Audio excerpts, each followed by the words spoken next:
Yes, the committee. Ya, Okay. Assalamualaikum warahmatullahi wabarakatuh. Waalaikumsalam warahmatullahi wabarakatuh. Atur nuhun, Prof. Ya. Halo, Myra. Hello, hello, good morning. Hello, good morning. Morning there? Yes, it's morning here. What time is it there? It's actually 10 a.m. here. 10 a.m. So it is this fine for you? Yes, it's perfect for me. Good afternoon to all of you. Yes, good afternoon. We have Professor Shihabuddin, Director of School of Postgraduate Studies of UPI, and Prof Afbin as well. Hello, Myra, Professor Myra. Good afternoon. Good morning, yeah. Good morning there. According to your time, it is still morning. Yeah. Sabahul khair. Sabahul khair. Maya, could you speak Arabic now? Just mashallah, Mashallah, inshallah. Well. Okay, good. Okay, can we start now? Okay. Yes, please. Okay. Yes, please, Ayu. Okay. So, ladies and gentlemen, our agenda will start in about a minute. So please make sure you take your comfortable seat, mute your Zoom, and activate your camera during the session. Thank you. So, the more that you read, the more things you will know. The more that you learn, the more places you will go. By Dr. Sis. Assalamualaikum warahmatullahi wabarakatuh. Good afternoon.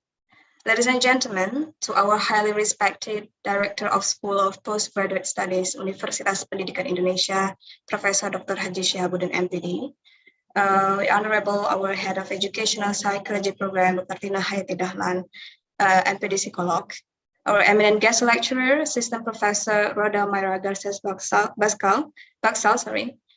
and warmest greeting for all of the lecturers, Professor Abin, and all of the audience who attend this event today. Welcome to General Lecture with topic Reading for Social and Emotional Learning. I am Ayu Olivia, your host for today's event. Ladies and gentlemen, before we start our agenda, let's take a moment for pay tribute to one of our beloved lecturers, Dr. Nur Hudaya MPD, who just left us in peace last night. Please send your best prayer and Al-Fatiha to him. He's been sharing kindness through knowledge, and let his dedication become one of our inspiration to pursue knowledge. Words probably cannot express how saddened we are to hear this loss, but our mind and heart is always with him and his family. So let's have a moment to send him a prayer.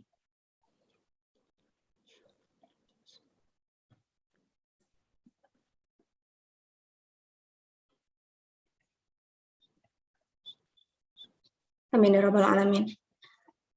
Ladies and gentlemen, to begin this general lecture, we move to speech segment that is going to be started with some welcome speeches. First, I would like to invite Director of School of Postgraduate Studies, Universitas Pendidikan Indonesia, Professor Dr. Shihabuddin MPD to deliver his speech and lead the opening for today's general lecture. For Professor Shihabuddin, time is yours. Okay. Thank you, Ayu. Assalamualaikum warahmatullahi wabarakatuh. Alhamdulillahi rabbil alamin. Wassalatu wassalamu ala ashrafil anbiya wal mursalin. Sayyidina Muhammadin wa ala alihi wa sahbihi ajma'in wa ba'du. Respected Prof Myra Garces Pascal, Assistant Dean for Research and Graduate Studies, College of Education, United Arab Emirates University, Al-Imarat Al-Muttahidah, Syukran Jazilan ala hudurik. Dr. Tina, my colleague, and all participants, it is my pleasure to welcome all the participants today for General Lecturer in Social Emotional Learning, which because of COVID-19 outbreak, it is held virtually through a video meeting application. I welcome the eminent speaker to exchange experience on the exciting topic of promoting reading in the era of new normal of social emotional learning. Respected Prof Myra, my colleague Tina, and participant, I do believe that new normal itself is a scenario or a new order to remain productive. In other words, life side by side with the COVID-19 virus safely.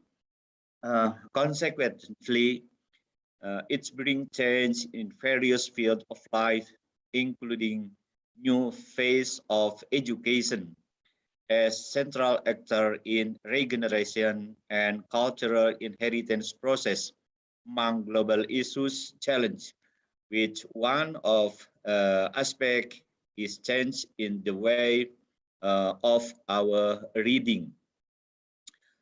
Uh, for our information, visa of OECD, Program of International Science Assessment by OECD, many times highlight insufficient level of reading for Indonesian generation. So I believe this general lecture is a precious moment, not only for educational psychology enthusiasts, but also for any education practitioners.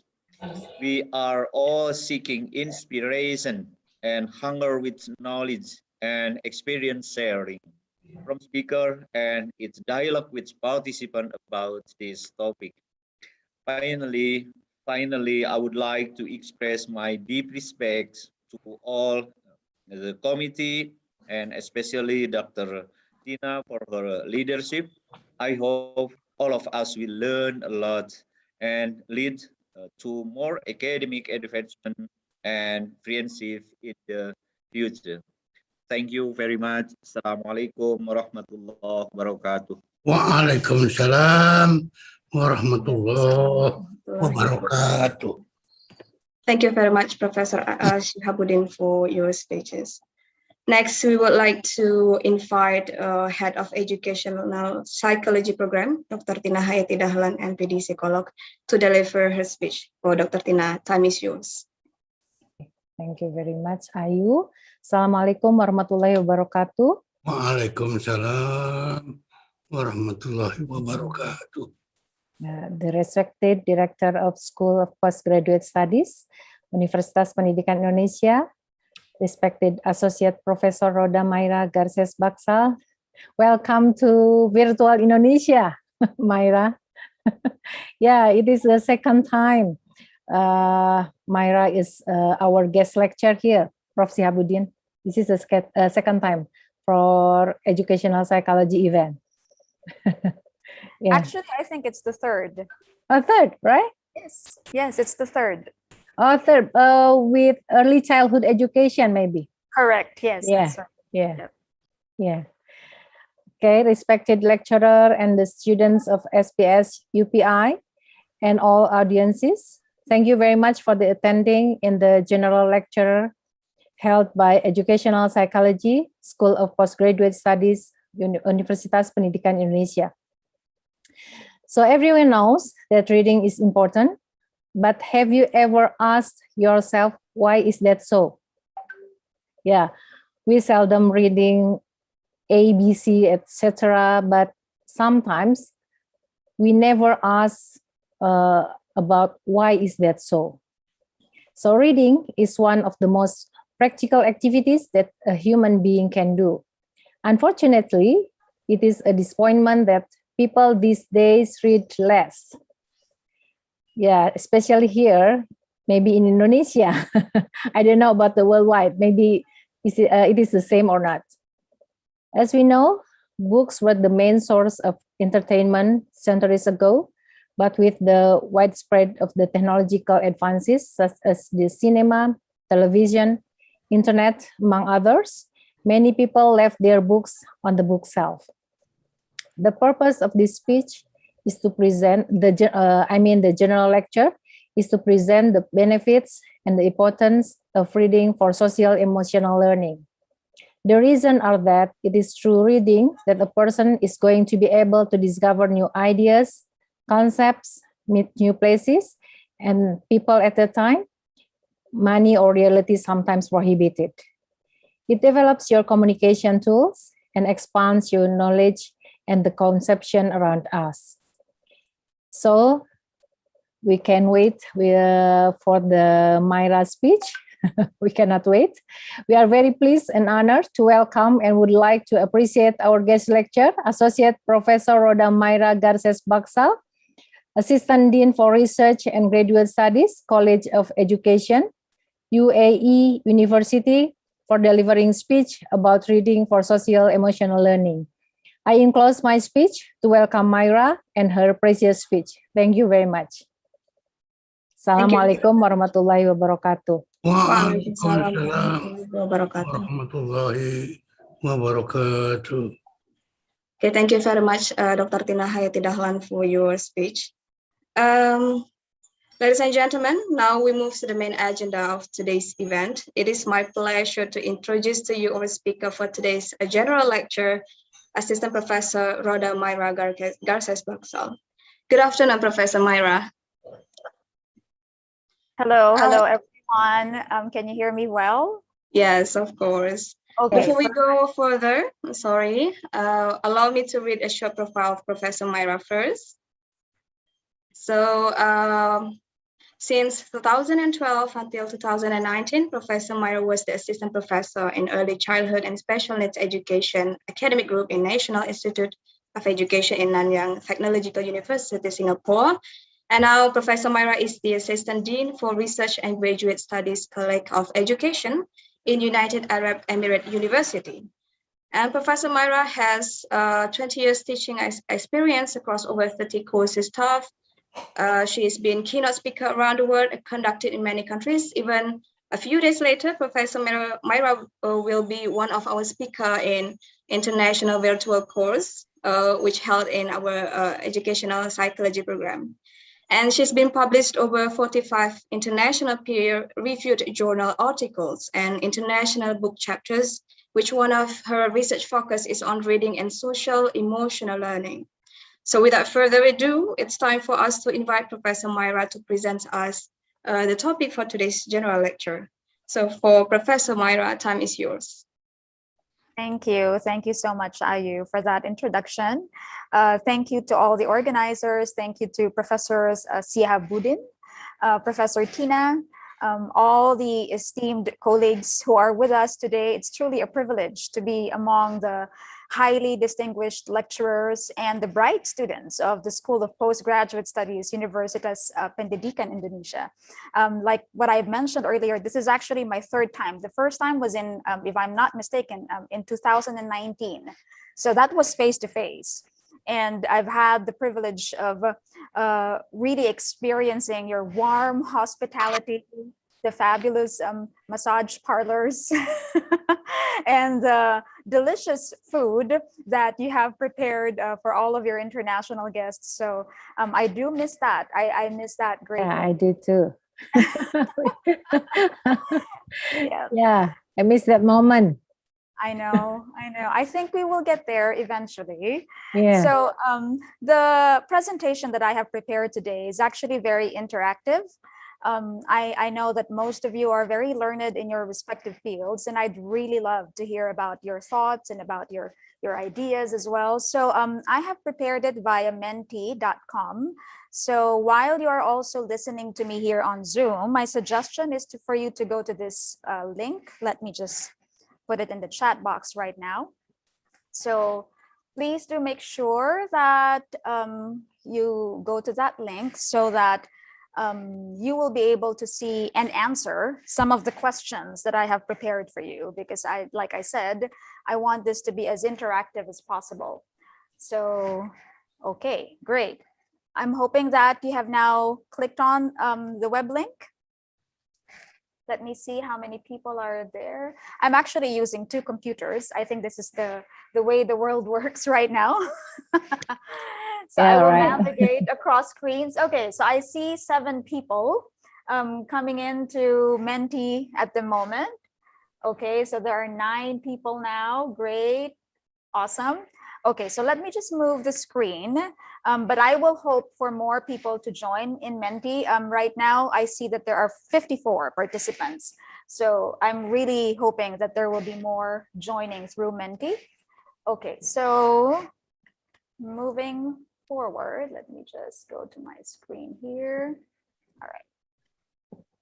Okay, so I would like to get to know each one of you. I know that it's different because it's all virtual right now, but there are still ways for us to get to know each other.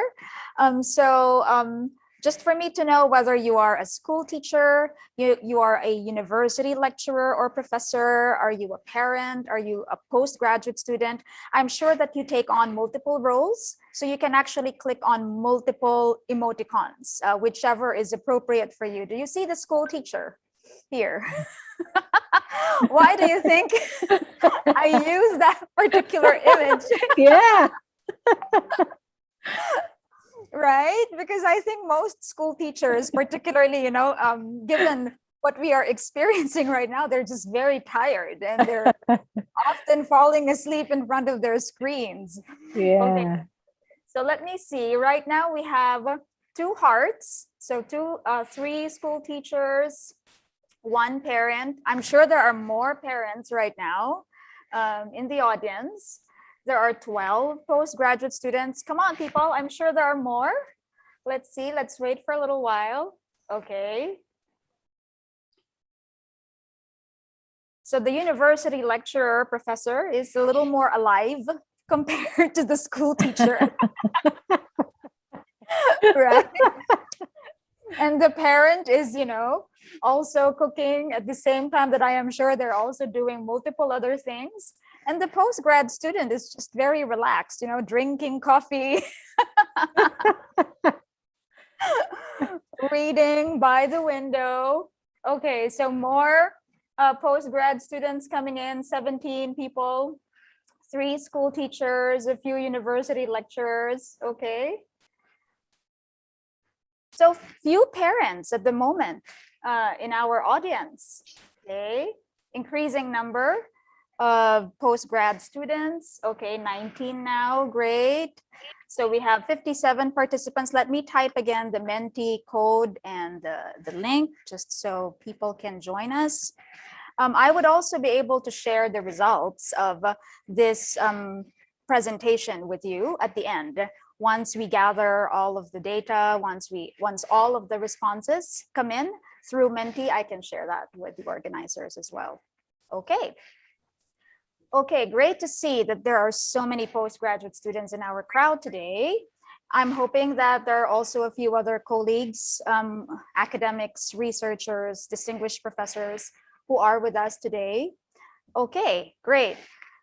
So moving forward, as a qualitative researcher, although I was trained in the quantitative positivist paradigm as a clinical psychologist, that's actually my area of training in my doctorate, I thought it would be good to provide a bit of an overview and also an introduction of who I am and why I do what I do. So this is part of my personal and disciplinal reflexivity, basically. So the organizers have already done a wonderful, wonderful job contextualizing this particular session within the parameters of reading and reading for social and emotional learning.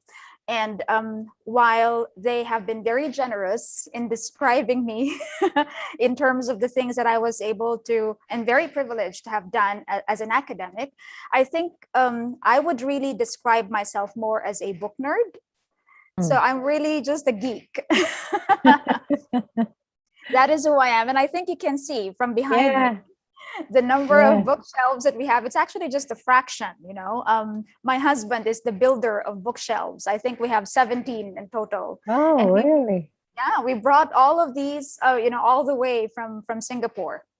So I'm a clinical psychologist by training, as I have mentioned, but I've done extensive work on children with exceptionalities as well as adults as well, particularly in addressing their social and emotional concerns. So for the longest time, I have been thinking of ways of bringing my two passions together, because as a clinical psychologist, I'm also an educator.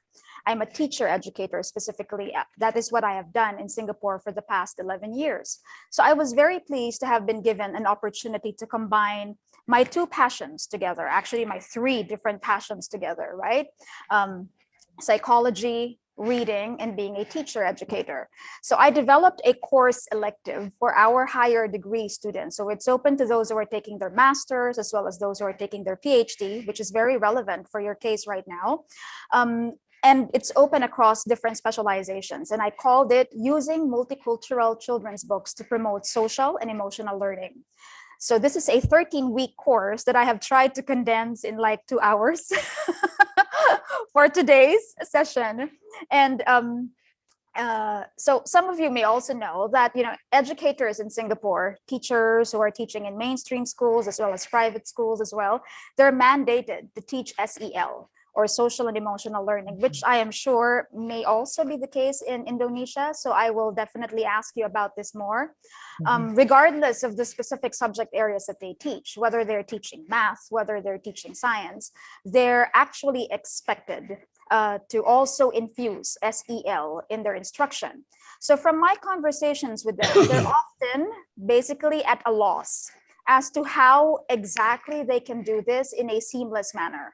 So given my extensive knowledge and background in children's literature, especially for the past 11, going on 12 years now, I always try to provide book recommendations on themes ranging from bullying, for example, or stories about children in transition, or narratives about experiencing loss and grief, which is very appropriate given what is happening to us, around the world.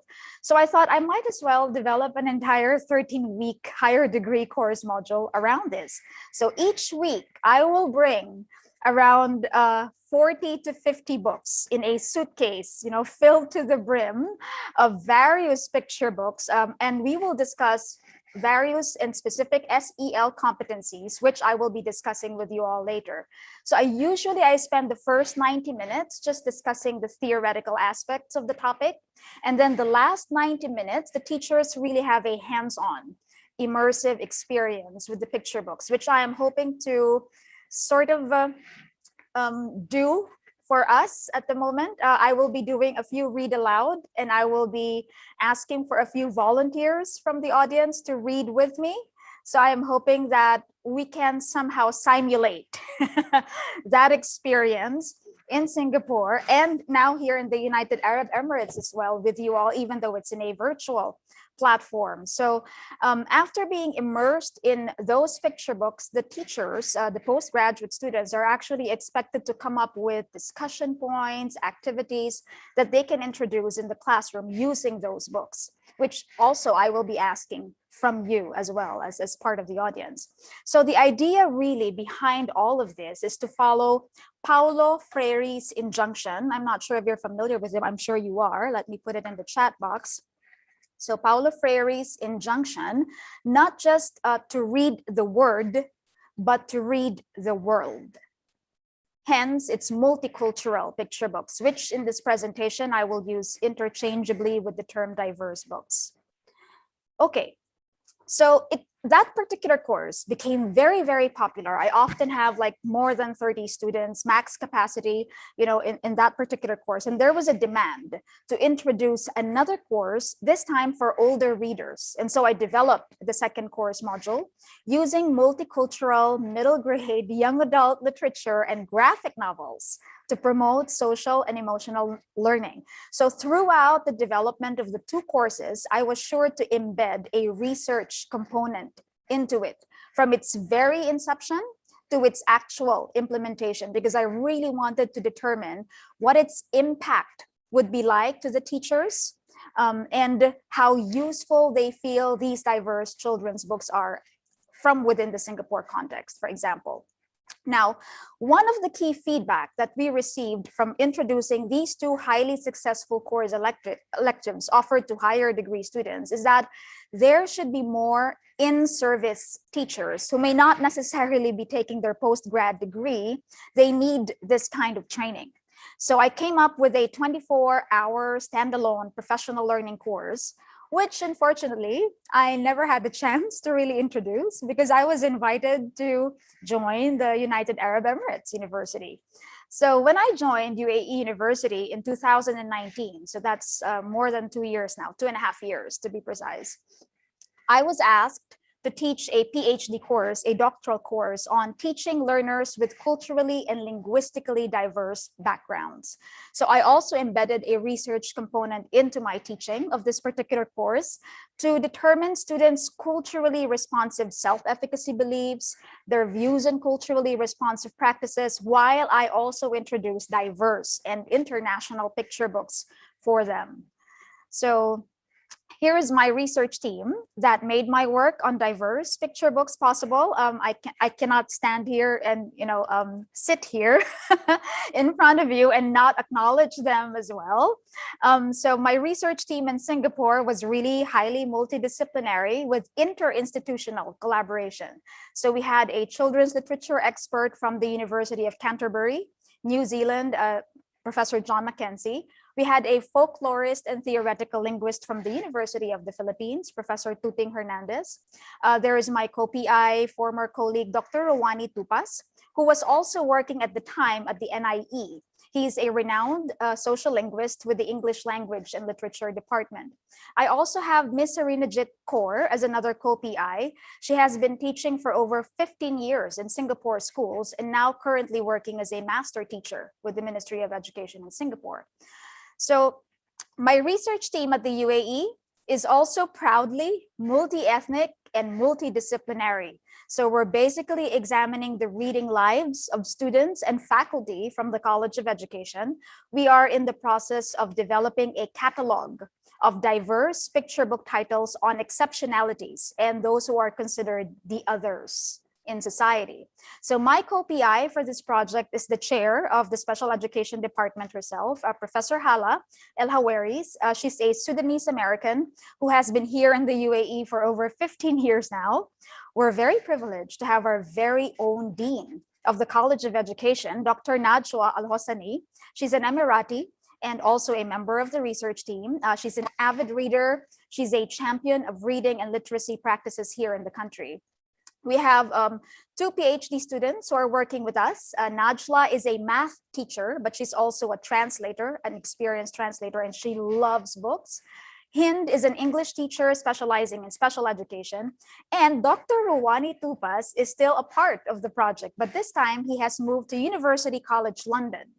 So it's a fabulous collaboration because we are extending the research that we have done together while we were both in Singapore, and now we have left NIE. He is in UCL while I am at UAE University, and we're still collaborating, across the miles. I'm not sure if you're familiar with Rilla Melati. She's an award-winning Malay Singaporean children's book author. In Singapore, she has just completed her master's in curriculum and instruction at the NIE. So she was our external research assistant as well for the project for an entire year. So now that I have introduced to you all my research team, in the 2 hours that we have together today, well, less than 2 hours now, 1.5 hours, I hope to cover the following topics: reading and the social and emotional learning framework, its components, its significance. Then we look at a definition of diverse picture books and how we can use it exactly in the classroom. Then we will do some read aloud of outstanding picture book titles. I will ask you for ideas on how you can introduce them in classrooms in Indonesia as well. I will curate a few titles on identity, grief, and loss, because I'm sure most of us are experiencing that. In the beginning of our session, you mentioned about the loss that your university has also experienced, and which I commiserate very deeply as well. So we need to process some of those emotions, some of those feelings, hopefully through diverse picture books on grief and healing, as well as, mindfulness and well-being. Themes that, as you very well know, are directly connected to social and emotional learning competencies. Then we finally end with some implications for practitioners, including important questions that we should be asking ourselves as educators. So first, let's establish the link. What is the link between reading and social and emotional learning? So my first question to you all is, what does reading mean to you? And you can write down your responses here. So I will wait for your answers. So please do it in menti.com. So let me just click and share with you again. There you go. That's the link. So I will wait for your responses. As you write down your thoughts, I will be able to see it on Menti.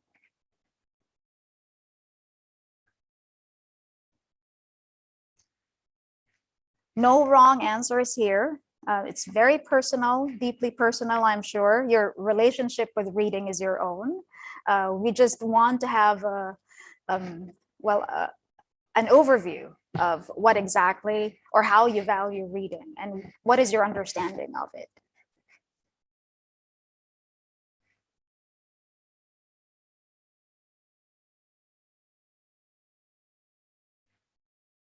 Okay. Nice. I love that. Books are also my best friend. Sometimes they're better than people, right? Okay, great. So reading is an activity. Let me just do this, which helped me to relax my mind, go away from a stressful reality for a while. That's great. It's a hobby for some of you. Okay, expanding my horizon. Great.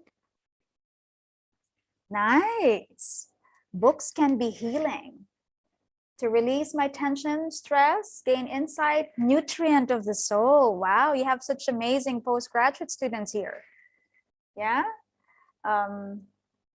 It allows you to immerse yourself in the world that is different from yours, maybe. To increase my knowledge, it's my research, my life. Oh, I would love to hear more of that. A way to fill spare time. It can be relaxing. Brings me to imagine the world outside, happiness, sadness, mystery. Wow, I am what I read. Look at all of these responses. That is awesome. Reading is one of the ways to find my curiosity. Okay, so the way that I am hearing now is that you're not just looking at reading specifically for literacy, or you're not just understanding reading as a way to teach phonetics, comprehension, text knowledge, vocabulary, but it's more your connection as well with the characters in the books that you read, a way for you to remove yourself from your current reality and immerse yourself in a different world. Okay, happiness. Okay, great. To find another meaning from million stories. Great. We actually have 27 responses right now, which is great. But I hope that there will be more, seeing that there are 60 of you. Okay, great. Brings me insight and healing. Perfect. Wonderful. Okay. So now moving forward, I wanted to share this quote from Goldie Muhammad. I have been reading her professional development text for a while now. It's called Cultivating Genius. She pointed out that reading or literacy for most people of color, such as ourselves, it's not just connected to enunciation, text comprehension, or vocabulary.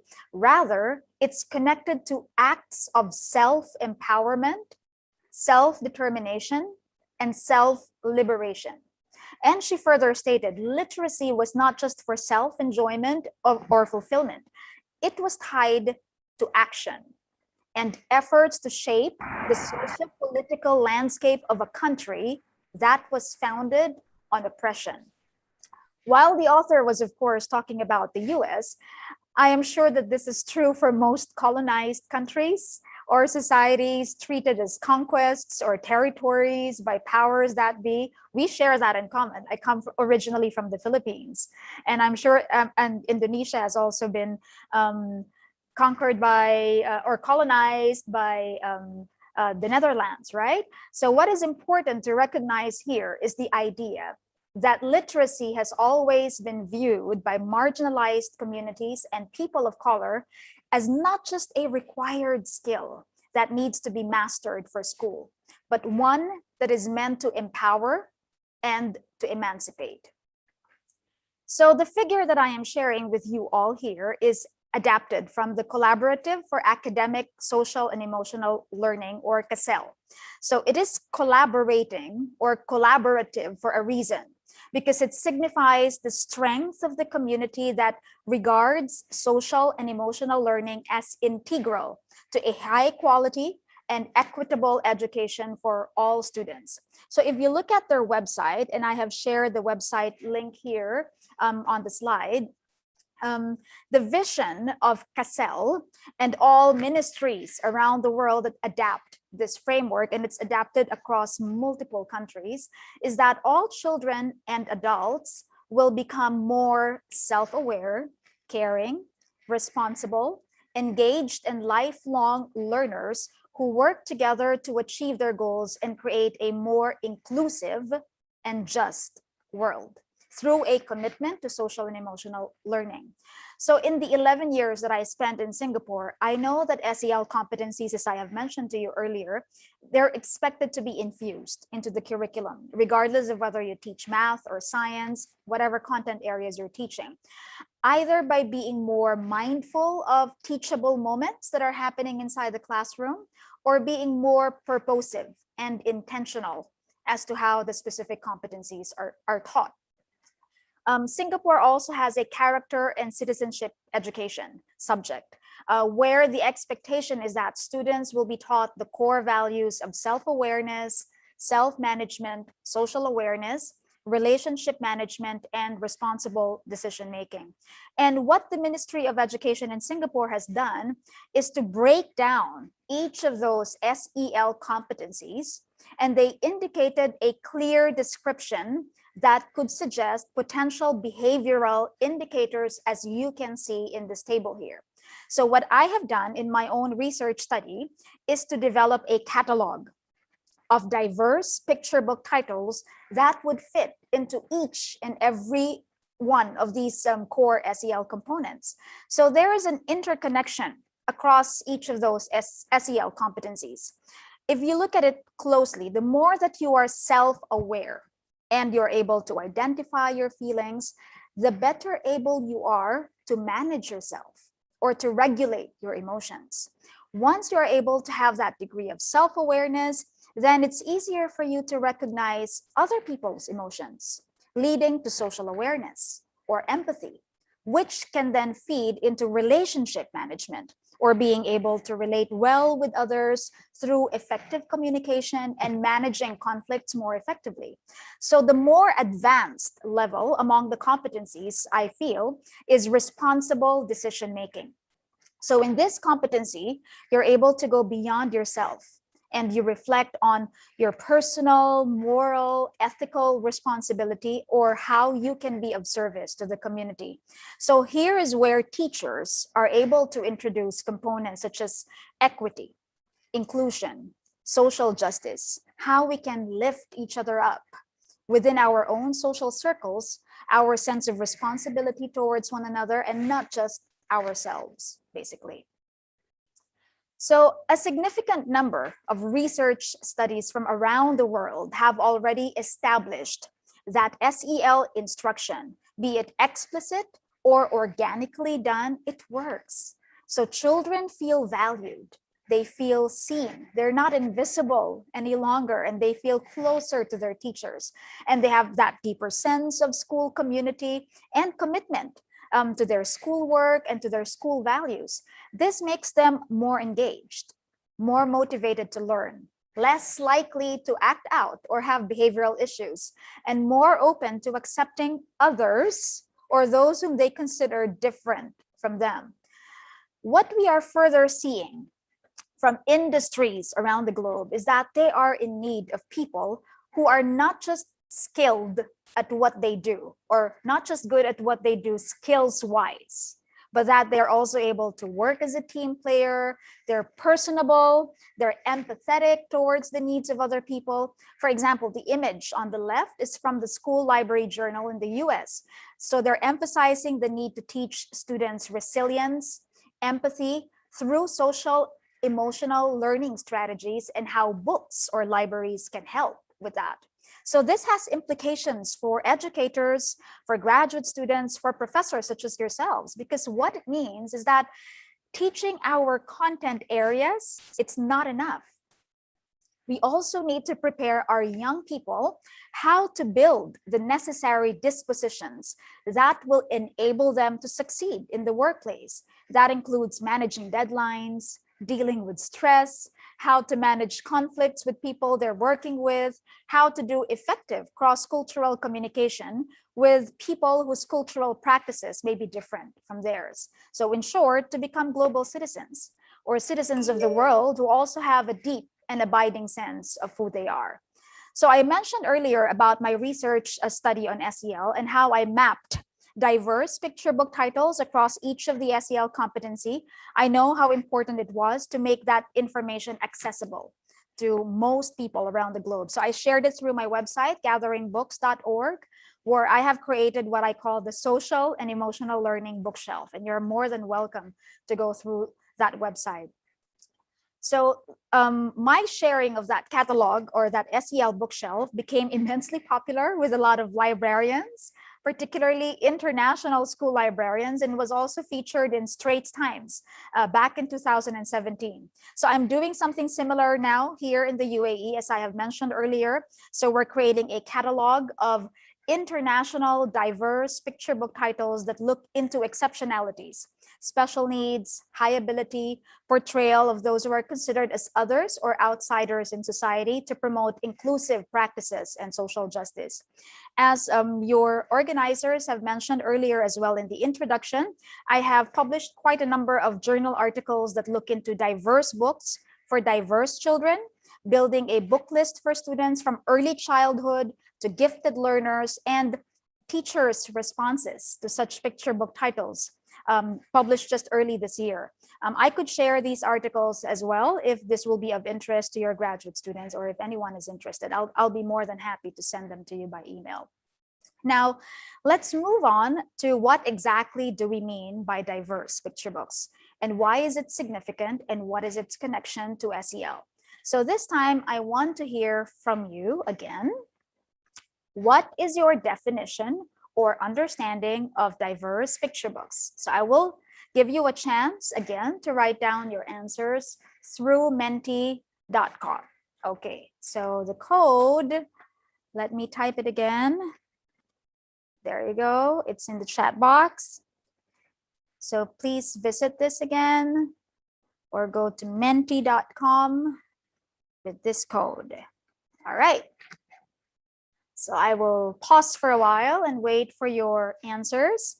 The question is, what is your definition of diverse picture books? Because we need to establish some kind of baseline understanding of where you are at in terms of your comprehension, your own definition of what diverse picture books constitute. Okay. Like I mentioned, there are no right or wrong answers here. I welcome all of your ideas and your insights.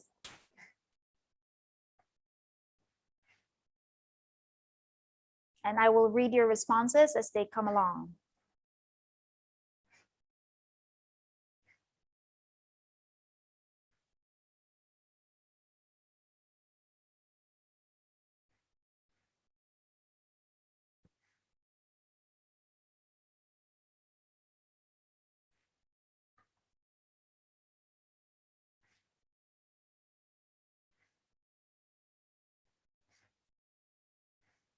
Great.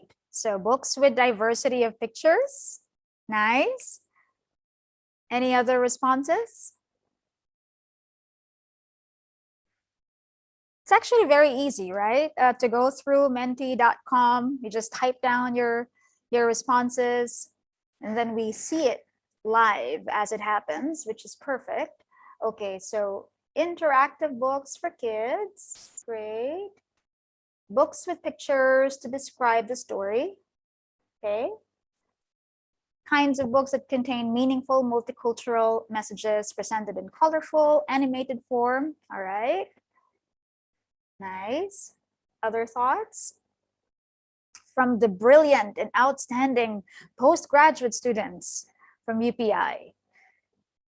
Okay, books where you can learn about different cultures, people coming from different cultural backgrounds.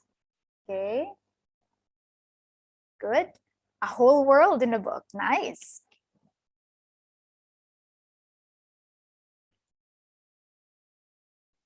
Right now, we only have 8 responses. 9. Okay, great. Colorful. Great. Nice. More interesting people to read it. Yeah. Any child stories. Okay. Great. So I'm hoping that as I learn about your definition of diverse picture books and as I share outstanding, diverse international picture books with you, you will be able to have an idea of maybe how different your original understanding was of diverse picture books after you have seen some of the titles that I have curated specifically for you. Books that describe the world interestingly, uniquely. We can see different points of view, color, style in this world. Great. Okay, great. So let's wait for a few more answers from the audience. Okay, books with pictures that help children to visualize stories. Okay, great. Interactive, can engage the children to read more happily. Nice. So there are stories, but there are more pictures. Okay, great. A book that is not boring. True. And then interesting people to read it. Multicultural, any child stories. Okay, so I'm happy to see some of your thoughts here. Great. Okay. So now that I have seen your definition of what diversity in picture books mean, I would like to share with you all our research definition of diverse picture books, or how we defined it in my research team.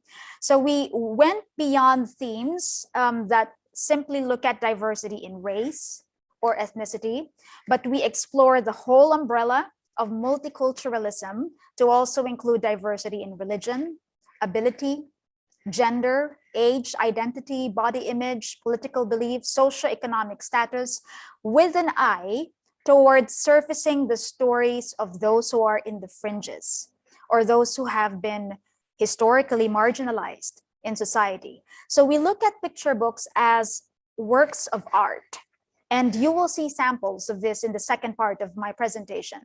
So there has to be that subtle interlayering of text and image that provides spaces for multiple interpretations by the reader. So as researchers, we also challenged the assumption of diversity as understood exclusively from the lens of whiteness.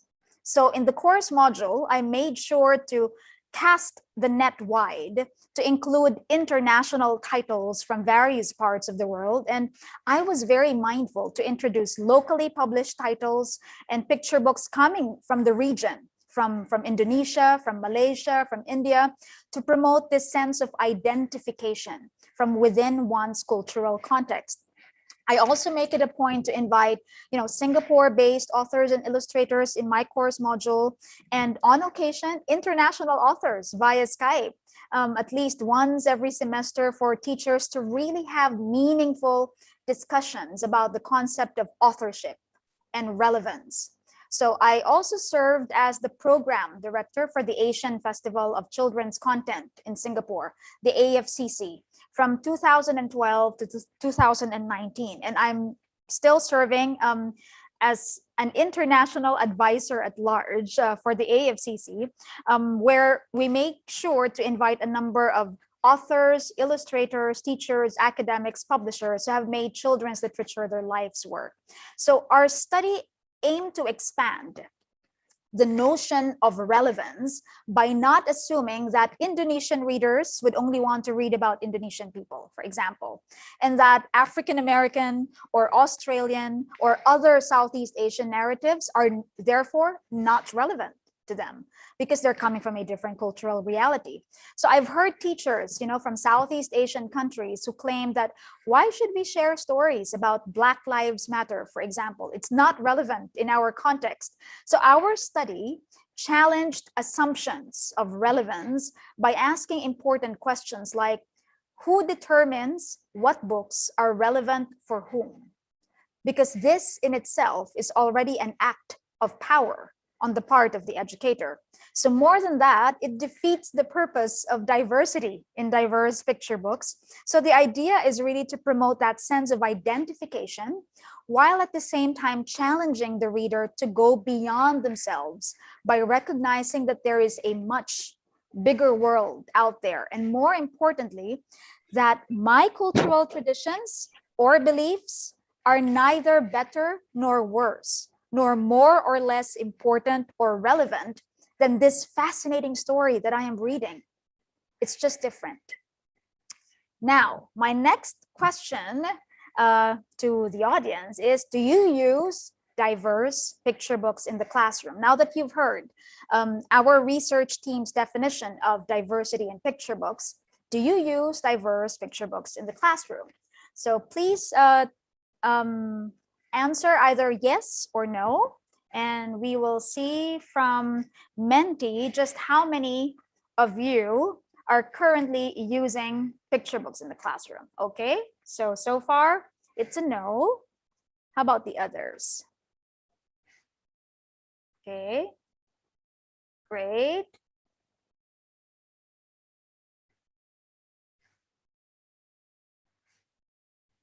By the way, even though I am teaching doctoral students here at UAE University, I read a lot of picture books aloud in class. Yeah, especially as I talk about teaching culturally and linguistically diverse learners. I also read picture books aloud to my undergraduate students, who consist of 90% Emirati students here. Okay. So we're now seeing a change in the graph, but still more no responses. We have 14 answers now. So hopefully there will be more people joining us. There are 55 of you at the moment, 16 responses so far. Okay, so 75, 25. Okay, other responses from the audience, please. See? Okay, wow. Now the yes is sort of slowly competing with the no's, but barely. Okay, 19 people on Menti right now. So can we invite more people to join us and see the variation in responses? Maybe if we reach around at least over 20, then we can move on to the next slide. Okay. See, let's wait for a bit. So it's really just either a yes or a no response. Okay, now we have 20 people, 21. All right, great. But overwhelmingly, the response is really that, very few people actually use picture books in the classroom. So there's a 61% who noted or who mentioned no. So I'm happy that you are here in today's session, because I am hoping that maybe after the end of this talk, you will have more picture books at your disposal to enable you to share them in your classrooms from within your capacity. Yeah. Okay, great. Now, moving forward, if we look at what the research tells us, because everything that we do needs to be purposive, intentional, and evidence-based, right? There is a very clear connection between using diverse picture books and promoting or developing SEL, or social and emotional learning competencies. For one, it makes young people, especially those who feel that they do not belong or that they are in the margins, they feel that they're finally seen and not invisible. It's immensely powerful to see one's life narrative or experience being represented in the pages of a book. It's validating, it's affirming, and would also engage more young people in their learning. Whenever I share picture books with my undergraduate students here in the UAE, they often tell me that it's like I can see through what is going on with them in their lives, because they feel that it's just so spot on. They think I'm a book witch of sorts, but that's the thing. The idea is to really build the capacity of educators, academics, so that you're able to hand the perfect book to the right child at the right time. And this can be potentially life-changing. There is actually a term for this in psychology, and let me type that down in the chat box. It's called bibliotherapy, but that's beyond the scope of our lecture at the moment, but it's really, really fascinating because there are two types of bibliotherapy. There is what is called the developmental bibliotherapy, which educators, teachers, and librarians can use based on their understanding of developmental theories. And there is the clinical bibliotherapy that is being practiced by clinicians or therapists, such as myself, yeah, clinical psychologists. Now, next question for you all. What do you think are some of the challenges in using diverse picture books in the classroom? And I will wait for your responses here. So again, the question is, I will type it in the chat box. What are the challenges in using diverse picture books in the classroom? Like I said, I will be able to share the responses of the audience with you through menti.com. And I will wait for your insights, your thoughts.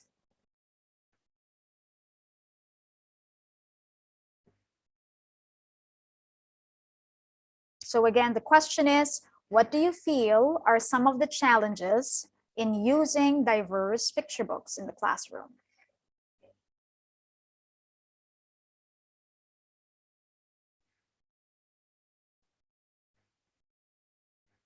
Okay, great.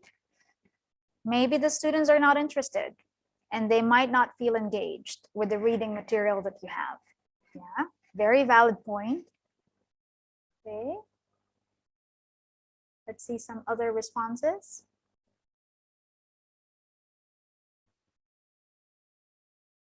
Thank you to whoever is the #1 in responding all the time. Very quick reflexes. Great. Okay. So let me share the Menti link again to everyone, just in case that you may have forgotten it. There you go. Sorry, Professor Myra. Probably Yes? in bahasa Indonesia, the question is apa tantangan untuk menggunakan picture book selama di kelas gitu ya. So you can answer in English or Indonesia. So I can help Professor Myra to translate it to English. Perfect. Yes, please write in the language that is most comfortable for you. I'm sure our dearest Ayu would be more than happy to translate. Sure. Yeah. Nice.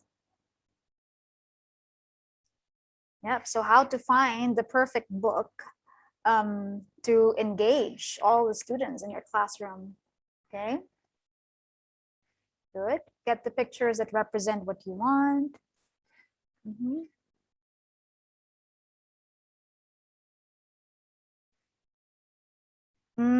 Access. This is actually a very important answer that one of you has mentioned here. It's not easy to get the appropriate book, right? Where do you get it? Like, what is your source? Yeah, this is a very, very valid point. Yeah, and I can definitely sympathize. Language barrier, if the books are in English, yeah. That's true. Not all schools are able to provide access to a diversity of reading materials. Yeah. You will have to be very careful in how you explain some of the illustrations to some of the students. Yeah. Very true. Yep. So again, it's a question of how do you mediate as an educator, as a teacher, the use of these reading materials in the classroom. Yep. So that's why it's very important to have these kinds of workshops, these kinds of professional development opportunities and training. Yeah.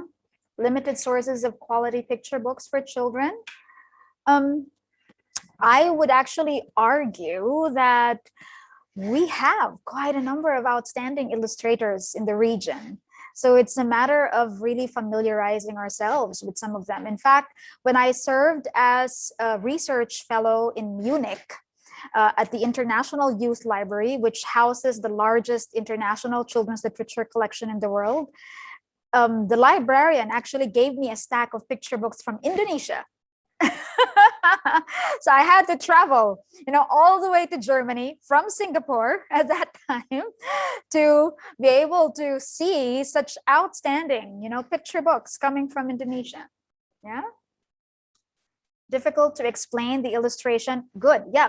I'm glad that you've actually mentioned about the illustration, because there is a way of reading the visual images in a more powerful and engaging way, looking at the colors, looking at the layout, looking at the dedication, the typography even, because nothing is random in an outstanding picture book for children. Yep. So again, the need for that kind of professional development training to really understand the whole dynamics that is going on in the pages of the book. Yeah. Okay. So the ability to attract the students' attention, interest, and so forth. Okay, good. So I think we have around 13 responses now and a few answers as well, I think, in the chat box. Yeah. Okay, good. These are all very valid points that you've raised, and it's important for us to really surface that because these are legitimate challenges that we all face as educators, regardless of our good intentions. While we may want certain things to happen in the classroom, oftentimes, we are prevented from doing so because of lack of access, lack of training, lack of familiarity with titles that we can use in the classroom. Okay, great. So we're now seeing 15 responses. The price, I think, is also, it's more expensive than the usual book. That is correct. But let me also share with you that I was able to find the most amazing award-winning picture books, not from the US, not from other countries, but actually from either the Philippines or Malaysia. Because of the Big Bad Wolf. I'm not sure if you're aware of the Big Bad Wolf book sale. I'm sure most of you are aware of that. It's where, sometimes like once a year, they sell like outstanding picture book titles for like 70% off or 80% off. I'm also very happy whenever the National Library of Singapore would have their annual book sale, wherein the books are being sold for like $2 Singapore dollars per book. And they're amazing, picture book titles. I go to a lot of book sales. That is why I have a lot of books. They're not all brand new, I do honestly feel that secondhand books have more character. So the question is, do you know what you're looking for? Do you know how to hunt for really outstanding picture books if you are, let's say, in those kinds of secondhand bookstores? So it's really that familiarity and that awareness of finding treasures or gems among so many other titles out there. Yep. Okay. So I usually do not let the amount or the price become a factor, especially if I go to book sales or discounted bookstores. And there are so many of them. I'm sure you know there's a lot of book sales in Indonesia as well. Yeah. So again, the challenge is, do you know what you're looking for? Yeah. Okay, perfect. Great. Now, let's look at some of the observed challenges as found in the literature. And I think it would echo most of the things that you've already written down on Menti, right? What the research is showing is that using diverse picture books encourages students to disrupt a common situation or understanding. So we have to ask ourselves as educators, as researchers, as academics, is this what I want? And if it happens, am I ready for it? So diverse picture books also allow young people, young readers to examine multiple viewpoints, not just one. So they could also focus on social political issues, take action, and promote social justice. Again, depending on who you are as an educator and what you stand for, this may not necessarily be something that you find safe or comfortable, or you may feel that you do not have the adequate readiness to engage in something like this, which is why the course module that I had developed for our graduate students who are in-service teachers in Singapore proved to be very, very popular and meaningful and almost therapeutic for most of them, because for 3 hours every week, we get to use the picture books spread out before them as a means to explore deep-seated, even personal issues in a space that is non-threatening, inclusive, and accepting. So what this suggests, my dear Indonesian educators and postgraduate students, is that SEL, or social and emotional learning, essentially forces us as academics to confront why exactly we do what we do. What is important to us? Why did we become, educators? What are our core values that we strive hard to protect? What do we need to change in the way that we usually do things to ensure that we make our students feel safe and protected inside our classrooms? So these are very, very important questions that we should be asking ourselves. What can we do to make our students feel seen and valued and know that their lives are important and that they have a role to play in our broken, wounded, aching society? So now let's head on to the books. I'm looking at the time. I know that we only have a few minutes left and we want to have a Q&A as well. So let me begin with a curation of some of my favorite picture book titles. Merdok Amini is an Iranian-born children's illustrator who is now based in the UK.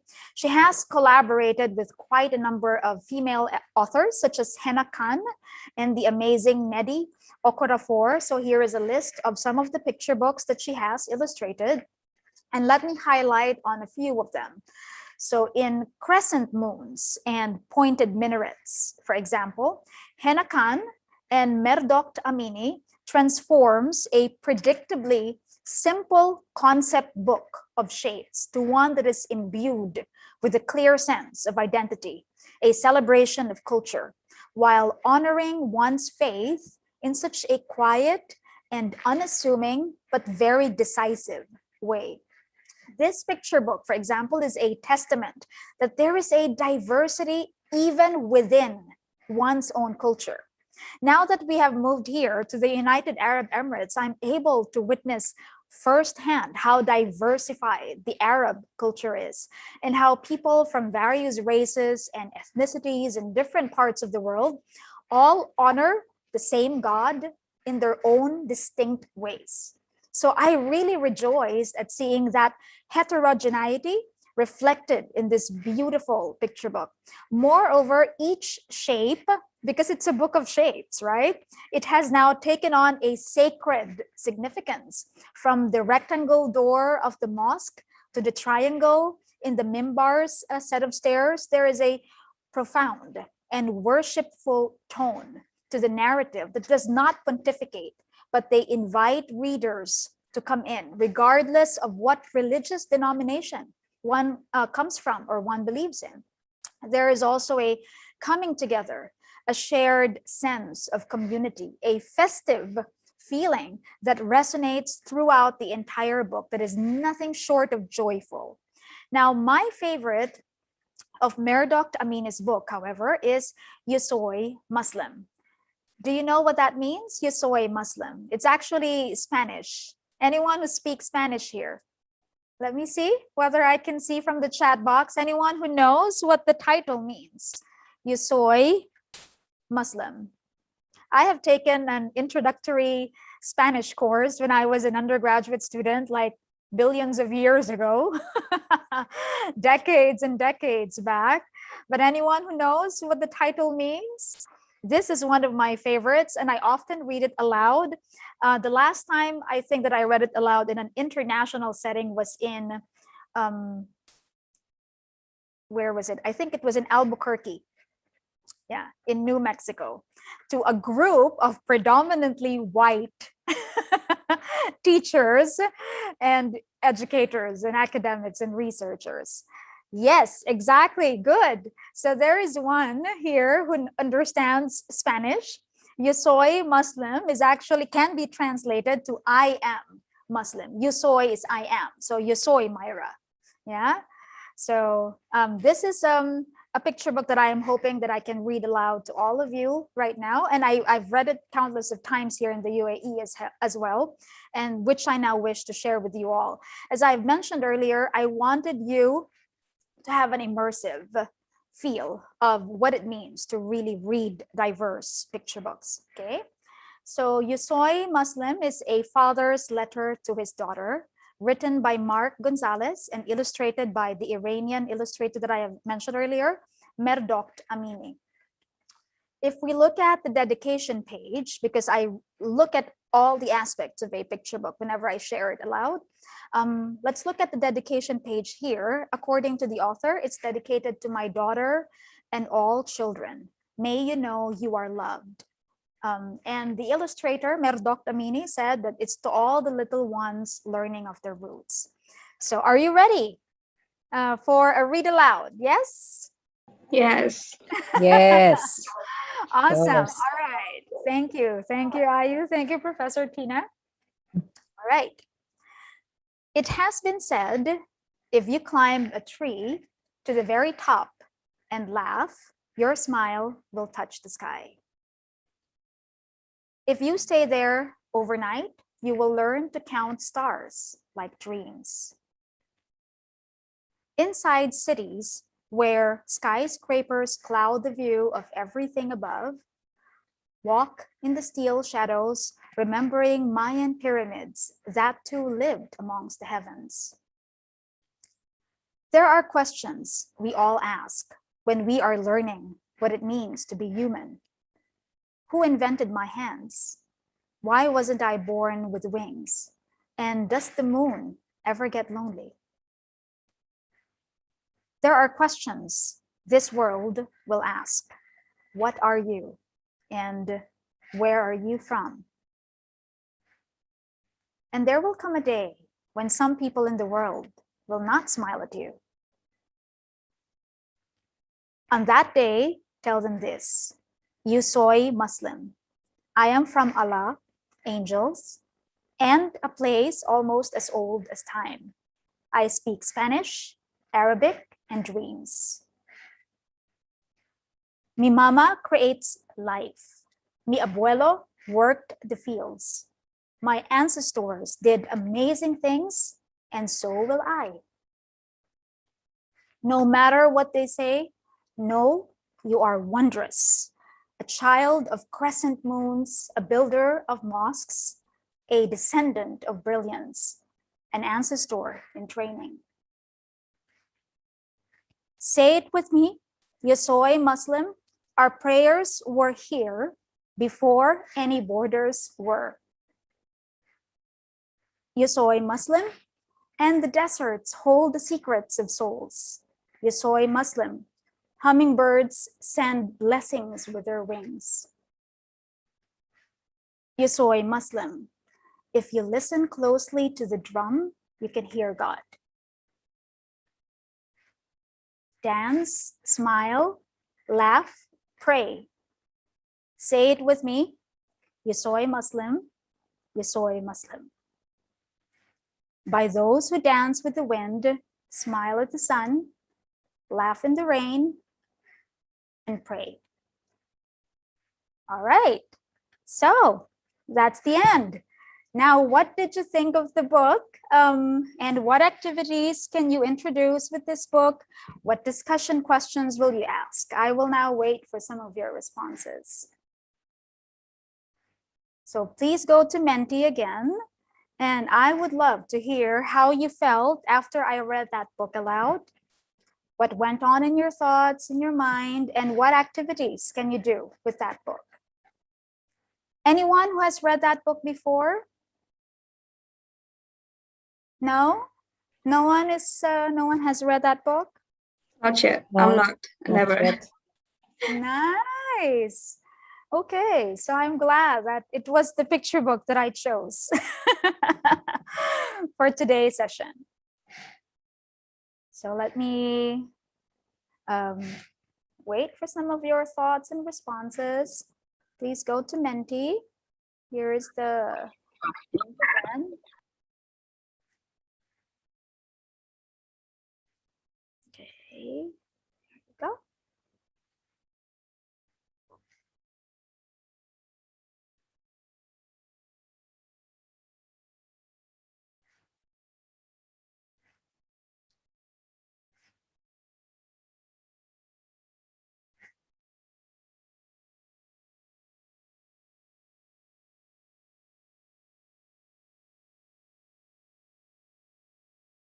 Okay, thank you, Ayu, for translating.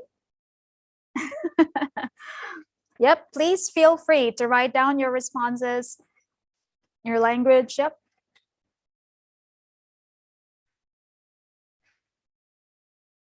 And then Ayu will just translate for us.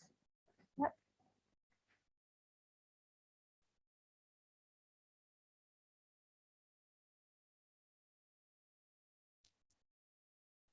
You could also share in Menti whether you liked the book, were you moved by it?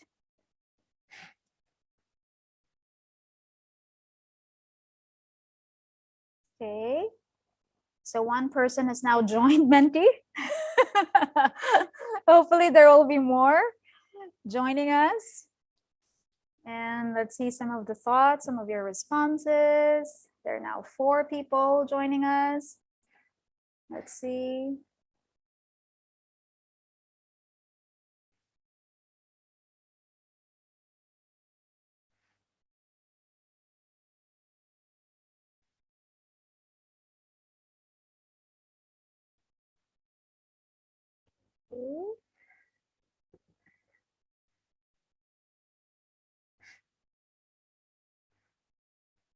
Let's give our audience some time to process their feelings and their emotions. And later on, I will ask for volunteers to read aloud another picture book for the audience. And perhaps some of you can just raise your hands later on so that we will have some volunteers. I think I will need around 6 or so, 6 or 7 people. Yeah.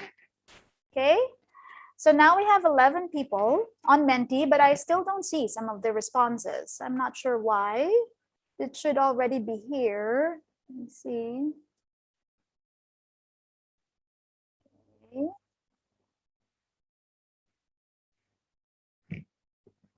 Or if you want to unmute yourself and just share your thoughts, you could also do that. I'm sorry, Professor Myra. I think how the Menti works is we need to give more comment after you join the Menti, because I do. Yeah, so I have commented first, but then I found that the page directed us to give further comment in the Menti. I see. Okay. I wonder why that is. Yeah. Okay. So maybe you could just share some of your answers, maybe here on Zoom, or and you can unmute yourselves as well. Let's welcome maybe 1 or 2 answers, and then we will move forward.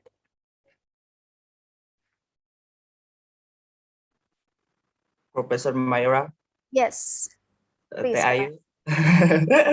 Yeah, I want to sure. start with when I read the books. I think if a child doesn't have improvement or engagement with his father, it's a very hard for him. I think. So I feel that. Thank you. I'm second. Great. Lovely. Thank you. Thank you for sharing your thoughts. Anyone else? Yeah. It's philosophically meaningful. Wow. Yeah. It's very goosebumps inducing indeed. Yep. So Al-Noon is saying, imagine I read this book to my 6-year-old. I think we will discuss about what Muslim is after reading the book. Exactly. Yeah. Okay, great. Yep. I'm happy to hear your responses. Now, I also curated a few other intergenerational stories, especially since, most Southeast Asian communities, yes? Okay, so most Southeast Asian communities also share a very special relationship, right? With extended family, with grandparents who seem to come from an entirely different world altogether. So here is a curation of picture book titles on how this intergenerational connectedness can come about. It can be through art, as seen in Drawn Together. It features a grandfather from Vietnam, or through face painting with the Adinka symbols of the Akan people from Ghana in Nana Akua Goes to School, or taking a long road trip together to see the ends of the earth, as seen in Where Three Oceans Meet, that starts off in Bangalore and ends in Kanyakumari, the southern tip of India. The forged connection can also be seen through a celebrated shared trait, such as eyes that kiss in the corners and glow like warm tea, or through shared meals as seen in When Lola Visits, it's a Filipino-American picture book, or discovering the most beautiful thing, as seen in the Hmong American story by Khao Kaliayang, born in Thailand, and Koa Lei from Vietnam. I particularly appreciated how the linguistic barrier has been overcome in these stories, and I am highlighting a few of them here. Increasingly more common, right, among young people and our older generation. So the multilingual aspect of the narratives, with the reference to Tamil, for example, and Kannada in Where Three Oceans Meet, Vietnamese in Drawn Together, Ganayan in Nana Akua Goes to School, and Ilocano in When Lola Visits. So not Tagalog, but Ilocano. So they all highlight how the language of love among family members can overcome those barriers. I also wanted to share this spread because it makes me hungry and because the stories surface how food preparation can actually be intimately tied to comfort. The meals, always meticulously prepared with deep affection and loud, irreverent laughter and songs that breathe life and love. Finally, all these narratives have an ambitious, epic-like, intergenerational feel to them that tackle heritage, identity, and more importantly, the sustaining power of story. The ones that are passed down to younger generation by word of mouth, the details alive in one's memory, maybe not through actual pictures or photographs, because, during the time of our grandparents, they didn't have mobile phones that have cameras in them, or they did not have any resources to make that happen, but rather it's spoken with one's indomitable spirit, surmounting all odds. Moreover, these stories also bring to light how there are aspects of ourselves that are often perceived as unattractive by others. It could be our eyes, or one single tooth. Maybe you only have, the grandmother only has one single tooth, or rough brown feet. It could be reframed actually as something that is empowering, even revolutionary. So the narratives offer the reader spaces to find beauty in their own lives. Take pause and just bask in its glory. Breathe in its blessing. Okay, so now I'm ready to do another read aloud, but I will need volunteers from you so that I won't be reading it this time around, but you will be reading it aloud. So can we have like maybe 6 or 7 volunteers from the audience? We have 57 people with us. So can we have like a show of hands? If you can they raise their hands? Ah, yay. Okay, so we have Agung, Ainun. Anyone else, please? So please continue raising your hand so that I will call on you as we read it aloud. We have 2 people volunteering. Ayu, would you like to volunteer as well? And Sure. Astari, great. So we now have 4. We just need 3 more people, please. 3 more people from the audience who are comfortable in reading aloud. Okay, so the committee, the host is also raised their hand. Yay. Okay, I think we can proceed now. Okay, so the title of this picture book is called Outside, Inside, and it's written by Li Uyen Pham. Okay, right. Let's start. So the first person to read would be Agung, yeah? Outside, Inside by Li Uyen Pham. Okay, Agung, your turn. Okay, thank you, Professor Myra. So I'm truly sorry I can't show my face because my signal is unstable here. Okay, let's begin. Sometimes trying happen on an unremarkable day just before the season change. All right, just continue on to the next page. Everybody was outside. When inside, Thank you, Agung. Now we can have Ainun. Everyone, everywhere, all over the world. Everyone just went inside, shut their doors, and wait. Great, thank you, Ainun. Now Astari. Yeah. Well, almost everyone, some people needed to be where they needed to be. Perfect. Okay, so can we now invite the committee to read this? Outside, the sky was quiet, but the wind still blew, and birds keep singing. Raccoons come out, and Emang squirrels pas kita play lagi in wudhu street. gitu loh. But cars stay away. The world felt a little different. Very good, beautiful. Thank you. Continue reading the next page, please. Okay. Inside, we bake and cook. We made music and watch TV. We read and play games. Some of us work a little, some of us work a lot, and some of us couldn't work at all. We all felt a little different. Beautiful. So Professor Tina? We cannot hear you, you're muted. I'm sorry. Thank you. Outside, there were friends both real and pretend.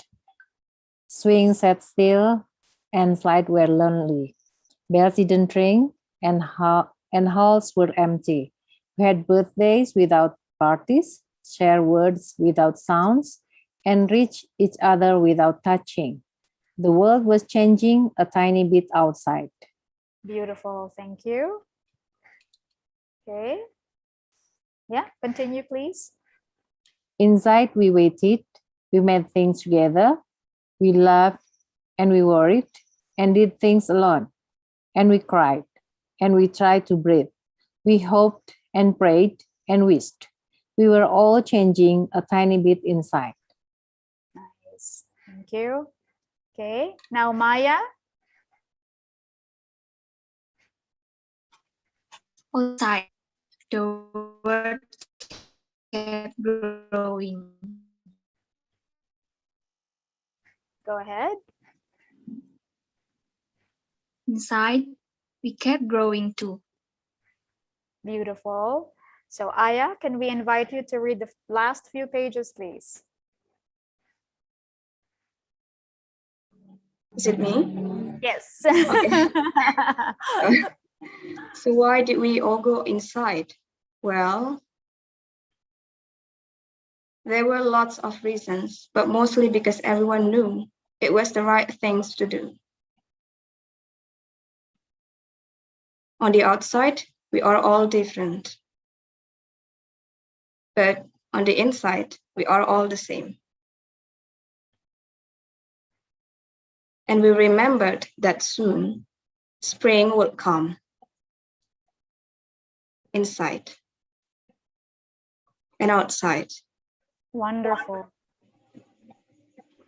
Thank you. Thank you so much, everyone. Wow. Let's all clap our hands with your beautiful, beautiful read aloud. Awesome. Awesome.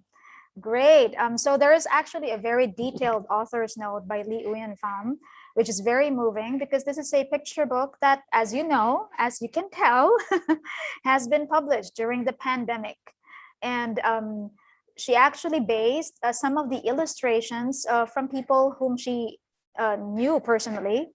Some of them passed away because of the pandemic, because of COVID-19, and some of them are very close to her.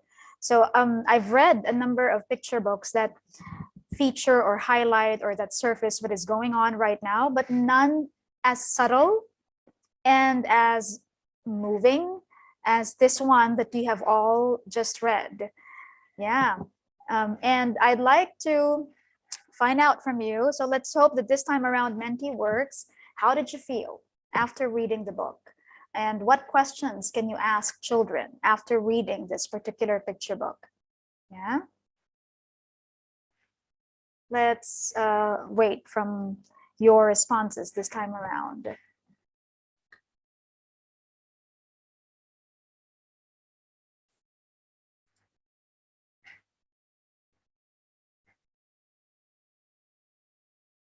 Okay, let me copy the Menti link again. And let me know if your responses can now be seen through Menti. Right now, I don't see anyone yet on Menti. So please do join us on menti.com and let me see some of your thoughts. Yeah, why did we stay inside? Yeah, that could be a question that you could ask children after reading.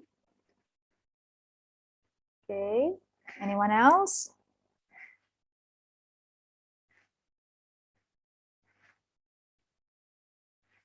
Thank you, Ayu, for translating.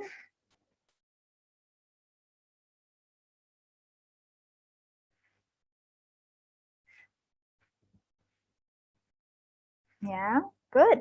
Exactly. Yeah, everyone has their own choices. It's fine to be different. We grow, learn in our respective places. Yeah. How did you feel after reading the book? I'd love to hear how you felt after reading that. Yeah, so one said there is happiness. You feel happy, you want to do it again. Reading aloud is actually the gift that keeps on giving. It's the perfect gift that you can give because it just gives again and again. Yeah, I feel like I need to respect everything, everyone around me. Beautiful. Good. Any other thoughts? Good. Great. We're still the same as human beings. Great. Now we have 6 responses. I am touched. This book has deep meaning, illustration so touching, pleasing aesthetically, very beautiful, good.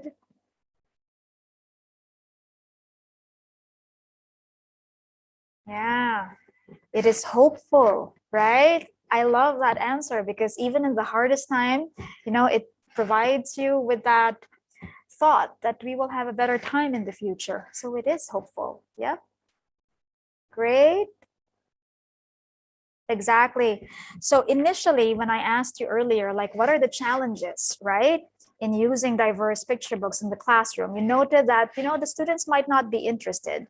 So again, it's a question of what books are we sharing with them?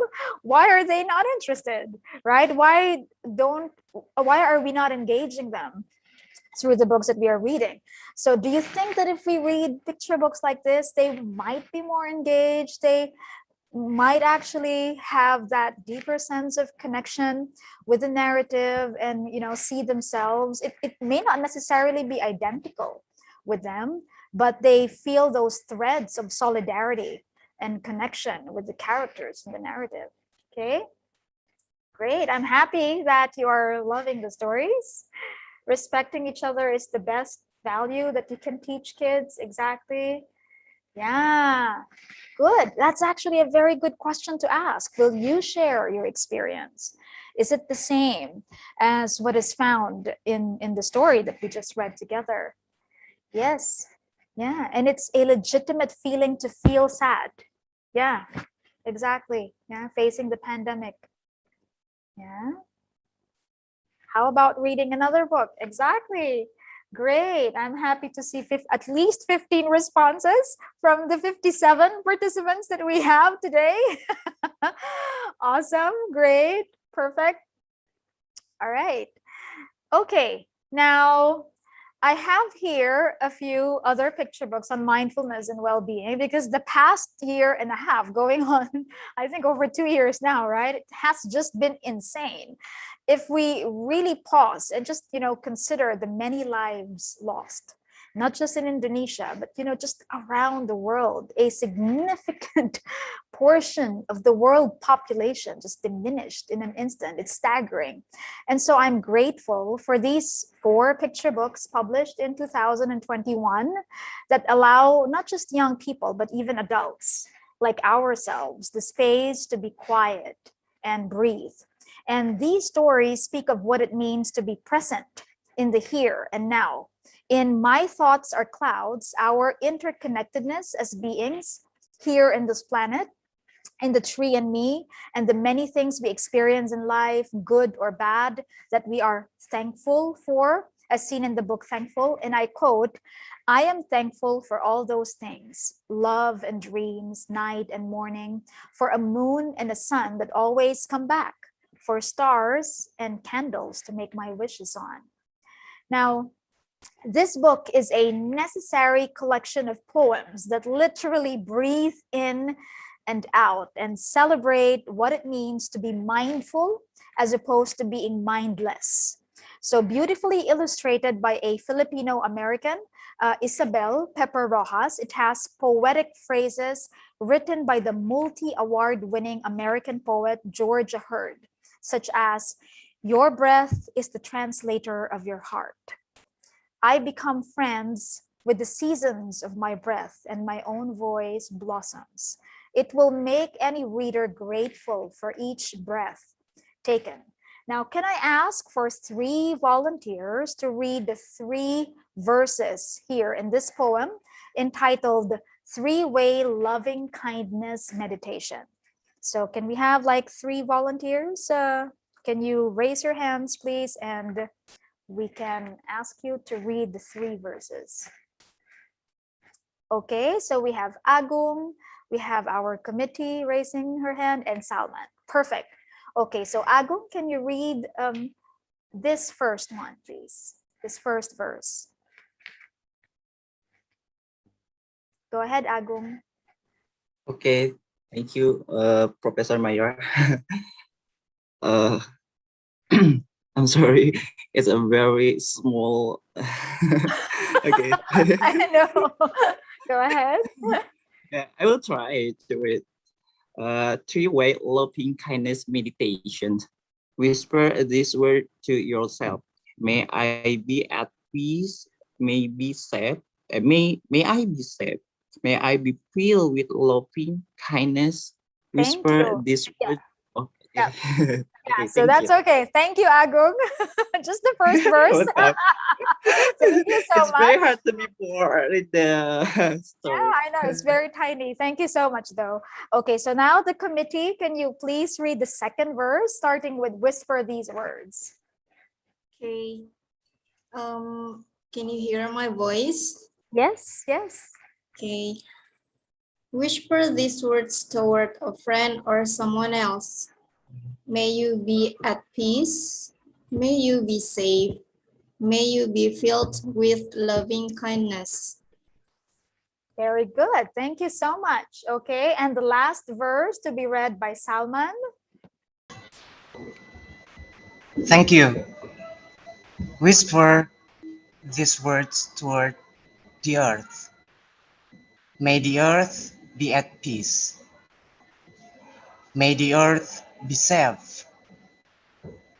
May we fill the earth and all creatures on it with loving kindness.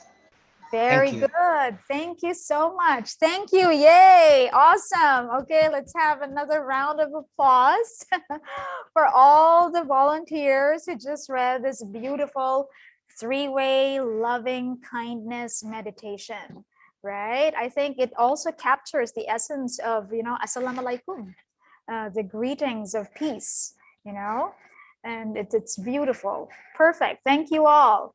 Okay, now let's look at what are the implications for educators, right? Let's look at implications for practice now that we have seen or at least experienced firsthand, right, through those read alouds, how potentially powerful diverse picture books can be. What can we do in our capacity as postgraduate students, academics, researchers, educators, school leaders? Here are some very clear implications for practice, which I believe can enrich you not only as professionals, but also as human beings. And I cannot stress this enough. We need to read more, right? We need to rekindle that fire inside us that made us avid readers when we were children. If we can spend 30 minutes of our day reading Facebook updates and Twitter and Instagram, we can also use that time to read. We also need to read diversely to expand our mindset. So by reading diversely, we get to realize that there is no monolithic or single story for an ethnic group or an individual. So we need to recognize that identities are, multiple, complex, contradictory sometimes, and overlapping. We need to serve as role models for our young people. We need to build reading communities, have book clubs with your students or book clubs with your colleagues. I personally belong to 3 different book clubs.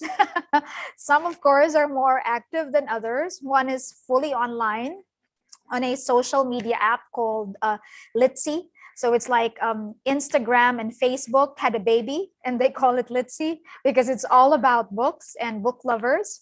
Yeah. Recently, I just organized a book club with the College of Education at UAE University. Our dean is actually a part of it. She's such a fierce advocate for literacy. Our doctoral students, colleagues participate as well. So you have to also ask yourselves questions like, do you have a classroom or a school library? Make sure that it's filled with as much diverse books as possible.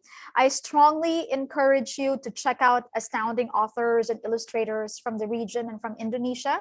I've mentioned Inosanto Nagara in my previous 2 visits with you all. So please make sure to find local titles to share with your students.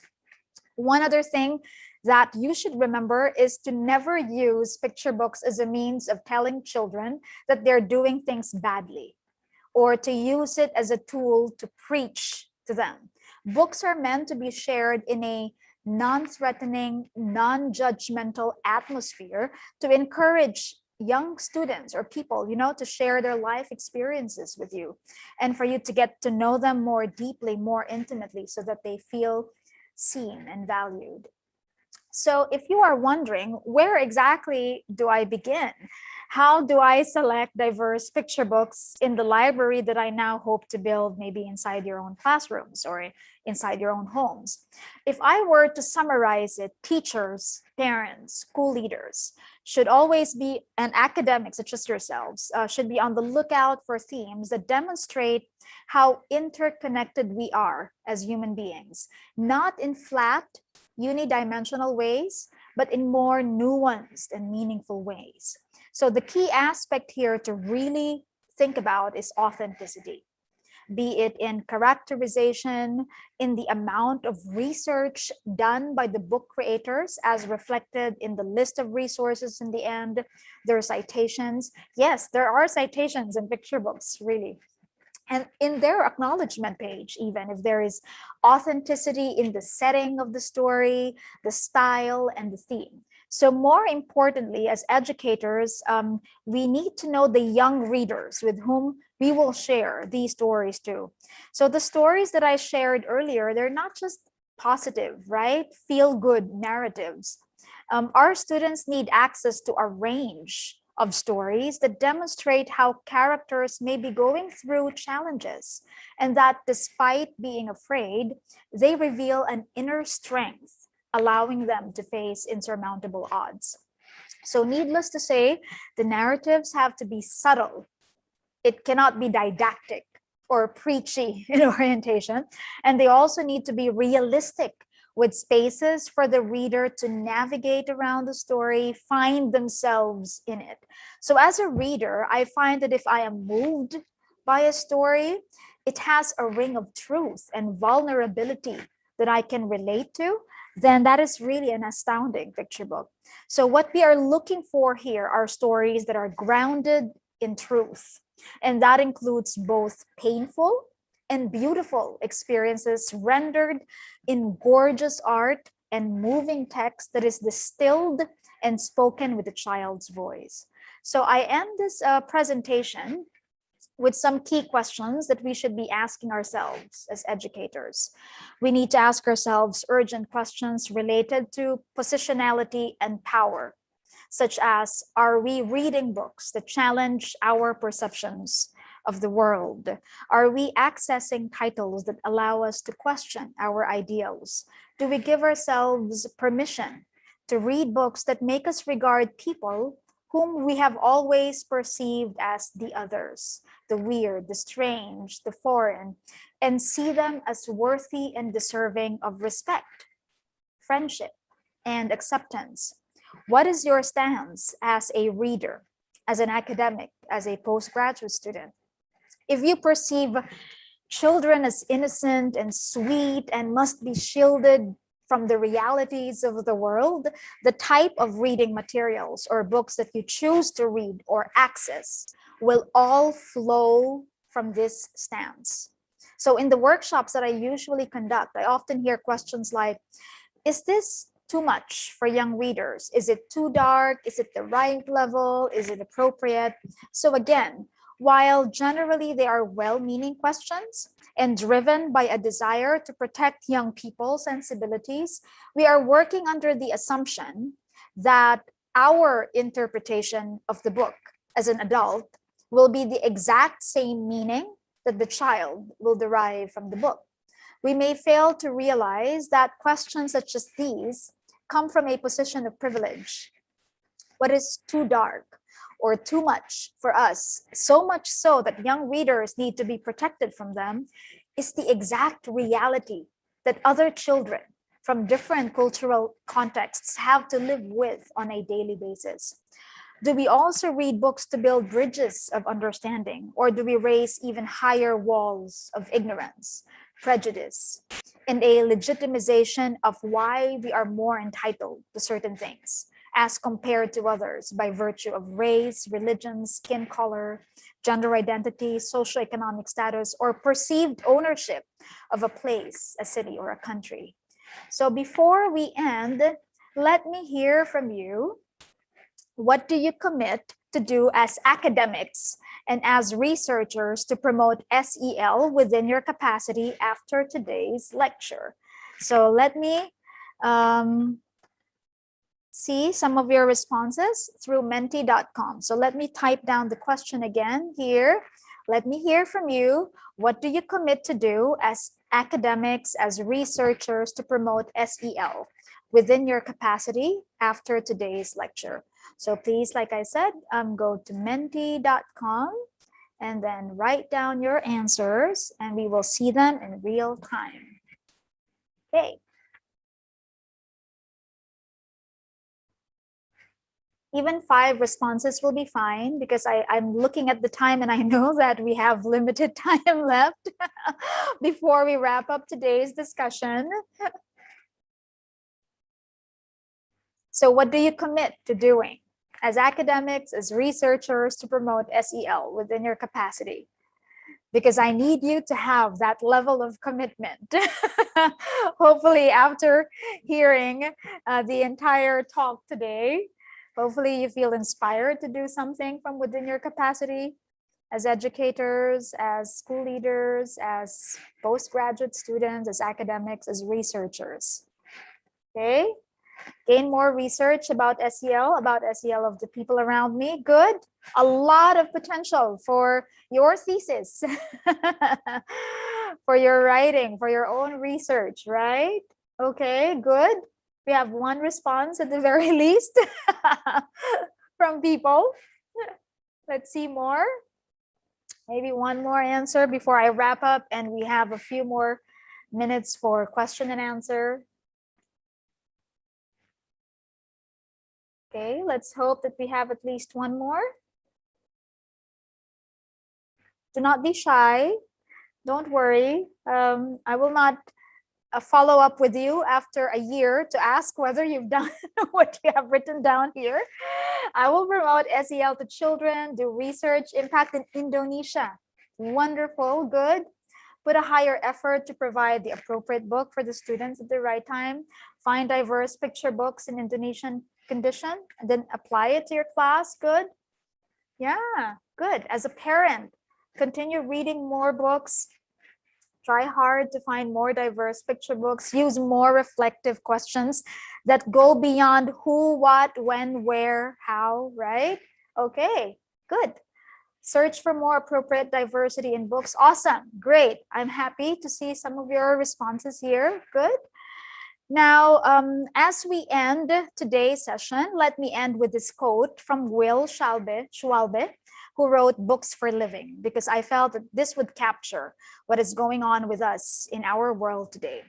So, according to Will Schwalbe, books remain one of the strongest bulwarks we have against tyranny, but only as long as people are free to read all different kinds of books, and only as long as they actually do so.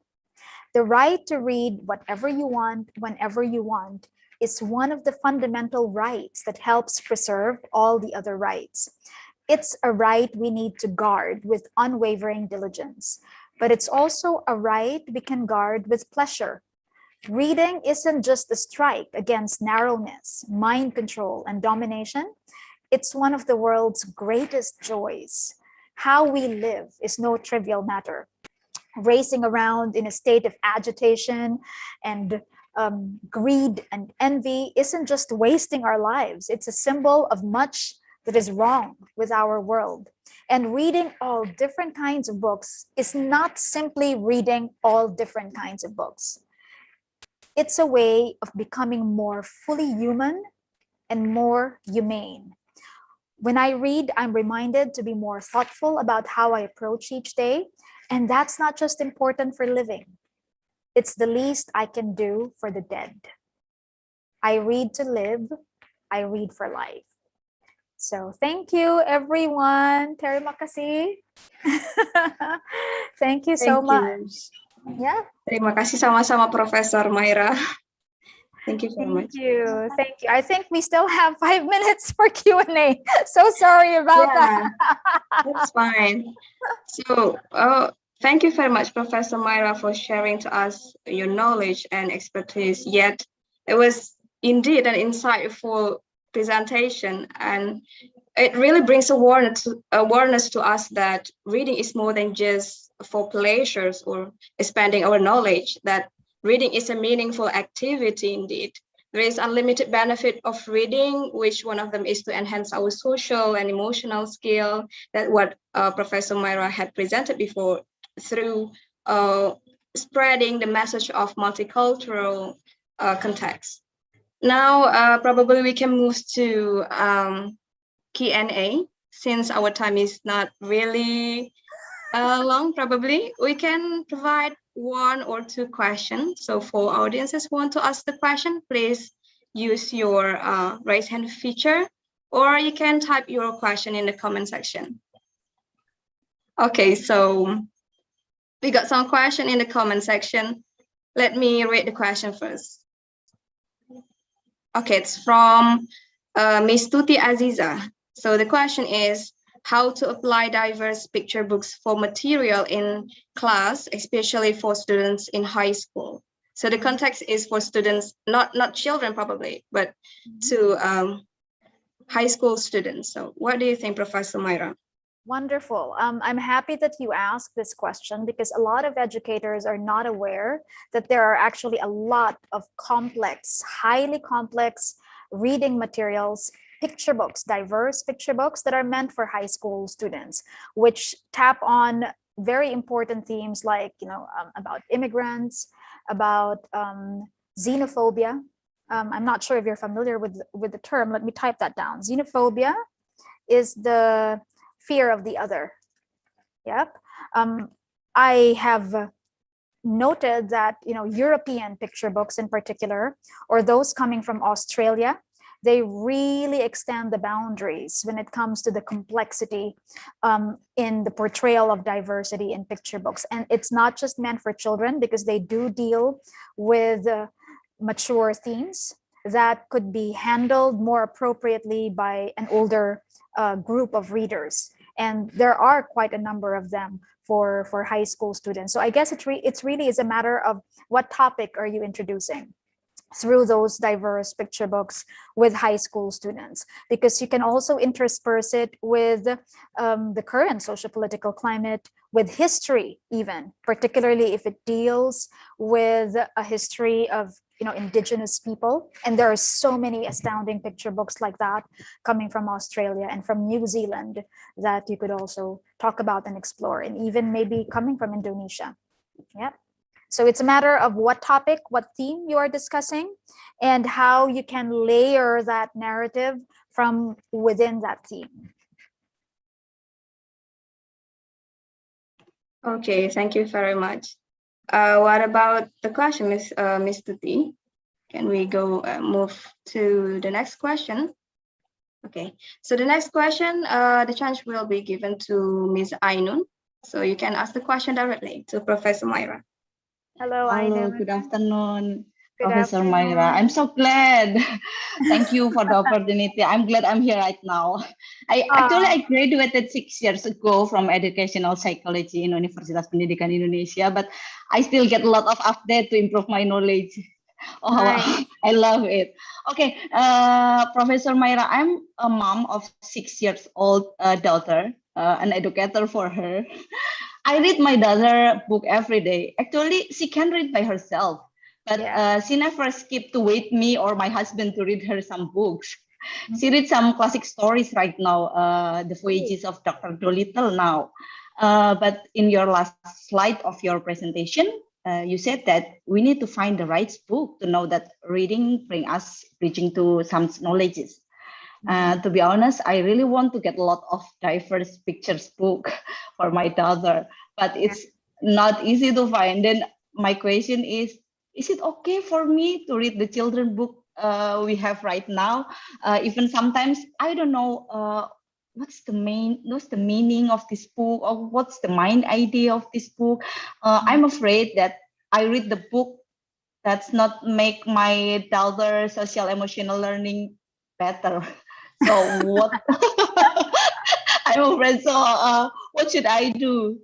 Thank you. Thank you so much, Ainun, for that question. I think there are multiple questions within that question, like, am I doing it right? I think is the general essence of that question. I think it really matters what your intention is when you read a picture book with your own daughter or with your own child. And I think most of you are parents here, right? And some of you may be educators as well. I think the intention matters a great deal because that's how you frame the entire story.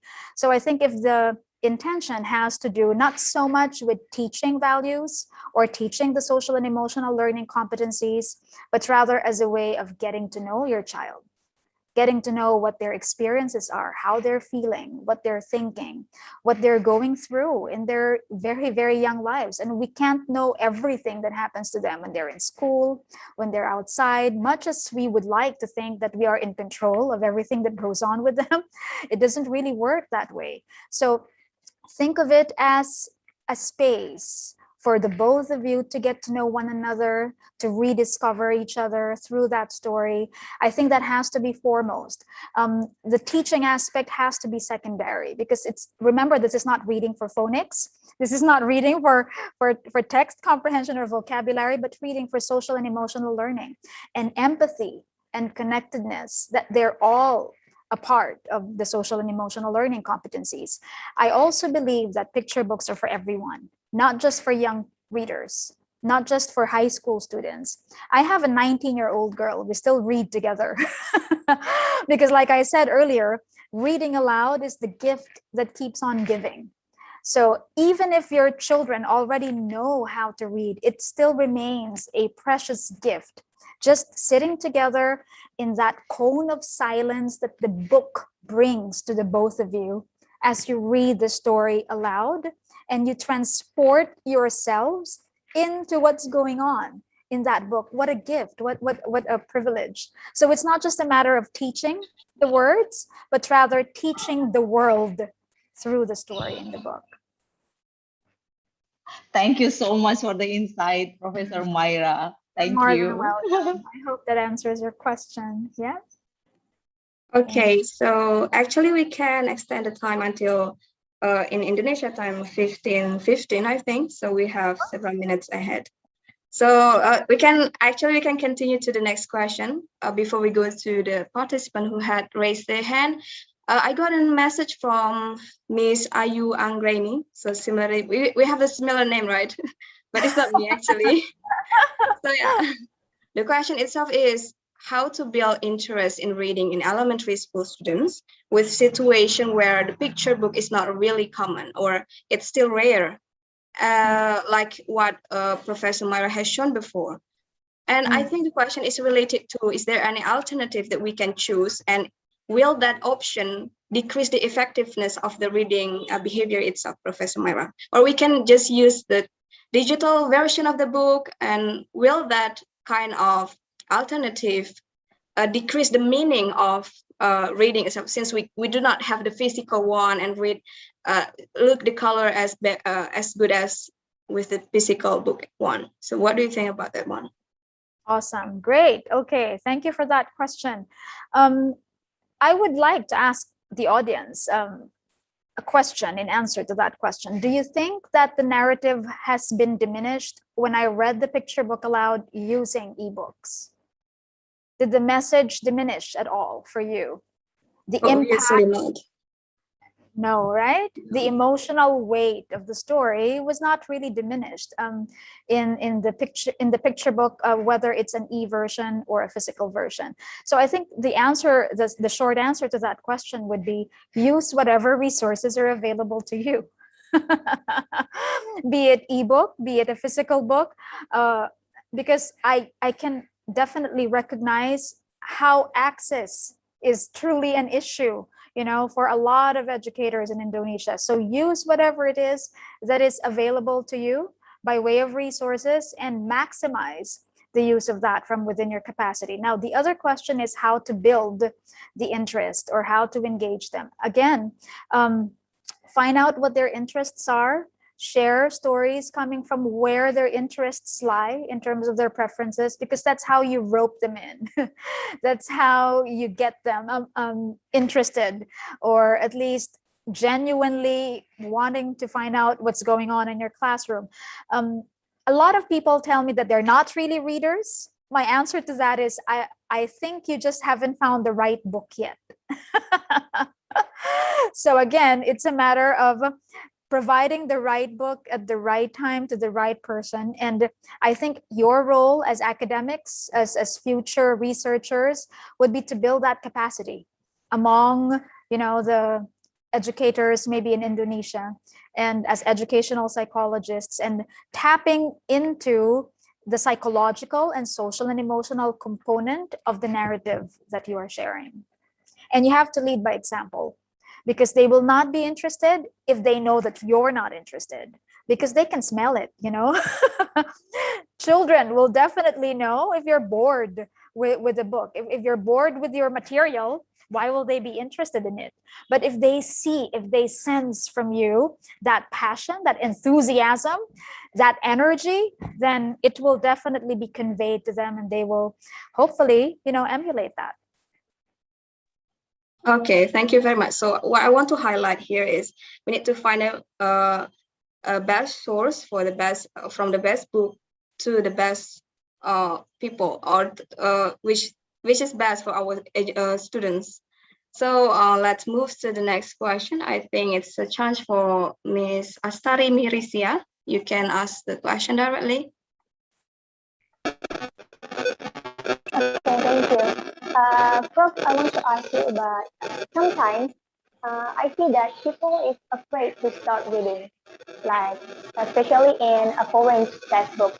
Like in Indonesia, some students are afraid to read an English book or else. So my question is, what should we do to gain their intent and confidence to reading, especially that reading is not that boring. So what can we do? That's it, my question. Thank you. Okay. Yeah, Ayu, would you be able to maybe clarify some of that? Yeah, because yeah. the audio is a little, Yes. I think So there was a disruption in the audio. Yep. Yeah, it's the question related to how to increase the awareness and confidence of Indonesian students in reading English book, Ms. Astari. Is it related to English language book or?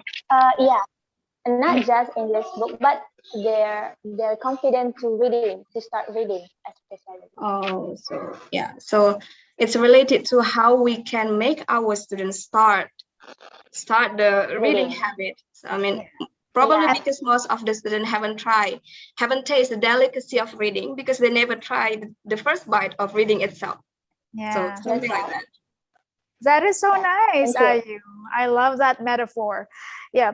So building the confidence, building the esteem as a reader, I think is the question here. So again, we go back to you initiating or establishing a community of readers in your classroom, whereby the act of reading is similar to the act of breathing itself. Yeah. So I think that's very, very important to establish. And the confidence is built when you do not shame the students for mispronouncing certain words, or you penalize them for not being able to read perfectly. So it's not a matter of pronouncing it right or getting it right the first time, because that confidence and that esteem would only be built upon affirmation and encouragement and constructive feedback. And with practice and with time, you get better at it. The more that you do it, of course, the more that you build the confidence that, hey, I can do this. And again, like I said, if it's established in such a way that they feel that it's not homework, or it's not something external from them, but something that is as natural as breathing, because reading is part of the fabric of your school community, as part of your school values, then the confidence will come naturally. Okay, thank you very much, Professor Myra. So we can move to the next question. Probably this is going to be the last one, since we are short of our time. So the question is from Fuzi Abawain. So the question related to how many minutes ideally read aloud. It's talking about the duration, I think, yeah. Because in Indonesia, it is recommended to read aloud to our children for about 50 minutes a day. But in this case, in this Mr. or Miss Fuzi Abawain case, his or her children cannot last it for about 5 minutes. So does any exact rule or recommendation of the duration in ESL in reading aloud? That's a very good question. So again, it really depends on the type of readers that you have. So that's a valid observation to make. While you may have like a stipulated timing, depending, because I think it's structured from within the classroom schedule, right? So I think that's really more for expediency's sake rather than anything. I believe that 5 minutes can be really, really meaningful depending on how you use that 5 minutes. What I usually do for children who have very limited attention span is I don't force the material on them. And I try to invite them to be part of the reading experience. So I get them to look at the story, look at the illustrations. That's the beauty of the picture book. You can engage your reader in that way. You don't necessarily, especially if the intention is for social and emotional learning, it's not really so much about the facility with the text, but rather getting them to be involved in the experience, the sensation of reading the book itself. So invite them to come up with their own stories, to come up with their own version of what is going on in the pages of the book. You don't have to, like I said, necessarily read the actual text material itself. The important thing is to get them to be more engaged, to invite them to be a co-author in that reading experience. So as you turn the page, get them to come up with their own interpretation or their own meaning making of that story. So again, that 5 minutes can actually go by very quickly if you don't make it seem like a chore for them. So there is no magic rule when it comes to, how much time exactly do you spend, but it's the quality of that time spent with them that matters more. So I think it's perfect that you actually have like a space integrated from within the classroom curriculum to do that. So it's a matter of making full use or maximizing the use of that 15-minute or 30 minutes to engage your readers. Okay. Unfortunately, that is the last question for our session today. I myself even have a question, but unfortunately, I cannot ask the question in this session. No, I think you can still future. ask. Yeah, you can still really? ask. If you want to. Yeah. Okay. Thank you very much. So, okay, it's going to be fast. Regarding to nowadays context, most of our students now prefer to spend their leisure time with their devices or social media rather than reading a book. They prefer to fool their mind with instant yet distracting, information in internet rather than finding a genuine and meaningful value from the book. But we cannot deny that device and internet offer such an instant, joyful, and satisfactory experience for not just children, but even we as adults. And so regarding to this phenomenon, what strategy that we as teachers could apply to cultivate our students' reading behavior without ignoring the fact that technology, or in this case, device and internet, is already become our innate component in our daily life. So I think it's more related to how to minimize the distraction of devices. Yeah. Okay, very good question. So rather than fight the inevitable, which is social media, or rather than compete with social media, why not leverage on social media to engage or excite your young readers about a book? There is such a thing as Bookstagram, right? I'm not sure if you're familiar with it, like taking pictures of a book and then sharing it on social media. So rather than compete with the social media platforms, use the social media platforms to make the students more excited and more engaged with the books that you are planning on sharing with them. So it's really a matter of framing it and packaging it and leveraging on what they're already doing through social media. There's also what is known as book talk for TikTok. So those who use TikTok, I'm not sure if you're familiar with that, but there is a hashtag that is being used by a lot of authors and writers. It's hashtag book talk, BOOKTOK. It's like TikTok, but book talk. So again, you use social media, you don't fight social media, but rather use that as your means of transmitting the love for books. Yeah, that's my answer. So what I understand here, it's all about choice, right? So we have whether we fight, we try to collaborate with what we have now. Yes. Okay. Exactly. Thank you very much, Professor Myra. Well, ladies and gentlemen, along with that last question, it seems like we come near into the end of today's general lecture. Once again, it's such a pleasure for having Professor Myra today as our guest lecturer. I hope we can meet again in the future when the condition is better, and we can learn from Professor Myra, not just through this virtual meeting, but we can see her directly, hopefully, in the future.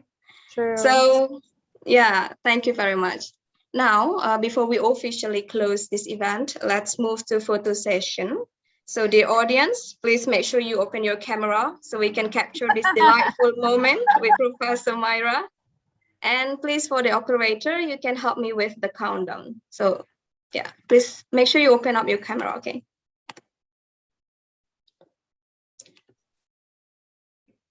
Okay, it's Miss Sarah who will take the capture.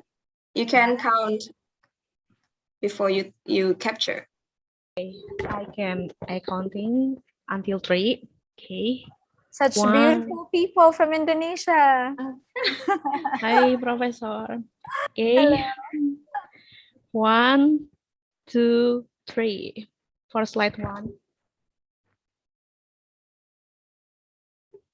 Okay. I will save this first because I use the print screen.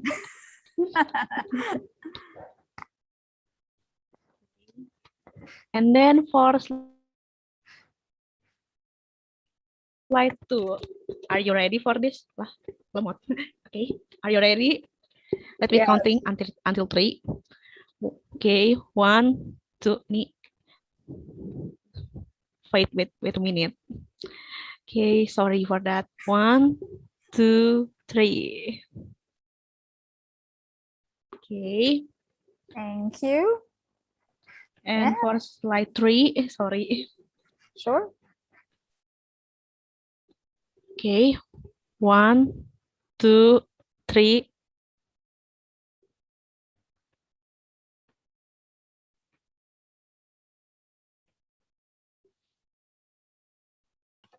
Okay. It's awesome. done. Thank you.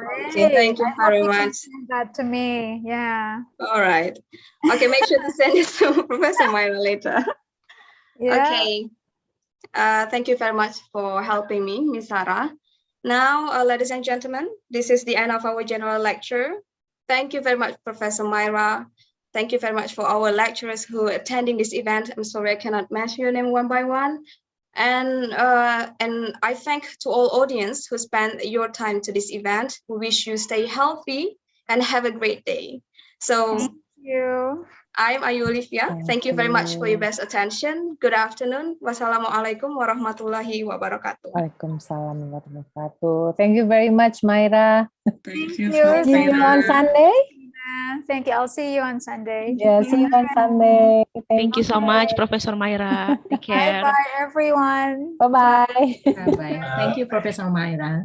Thank you. Thank you, Professor. Bye-bye. Atur nuhun, Prof Abin. Sami-sami. Terima kasih, Prof. Mangga, saya pisan. Ya, atur nuhun. Iya.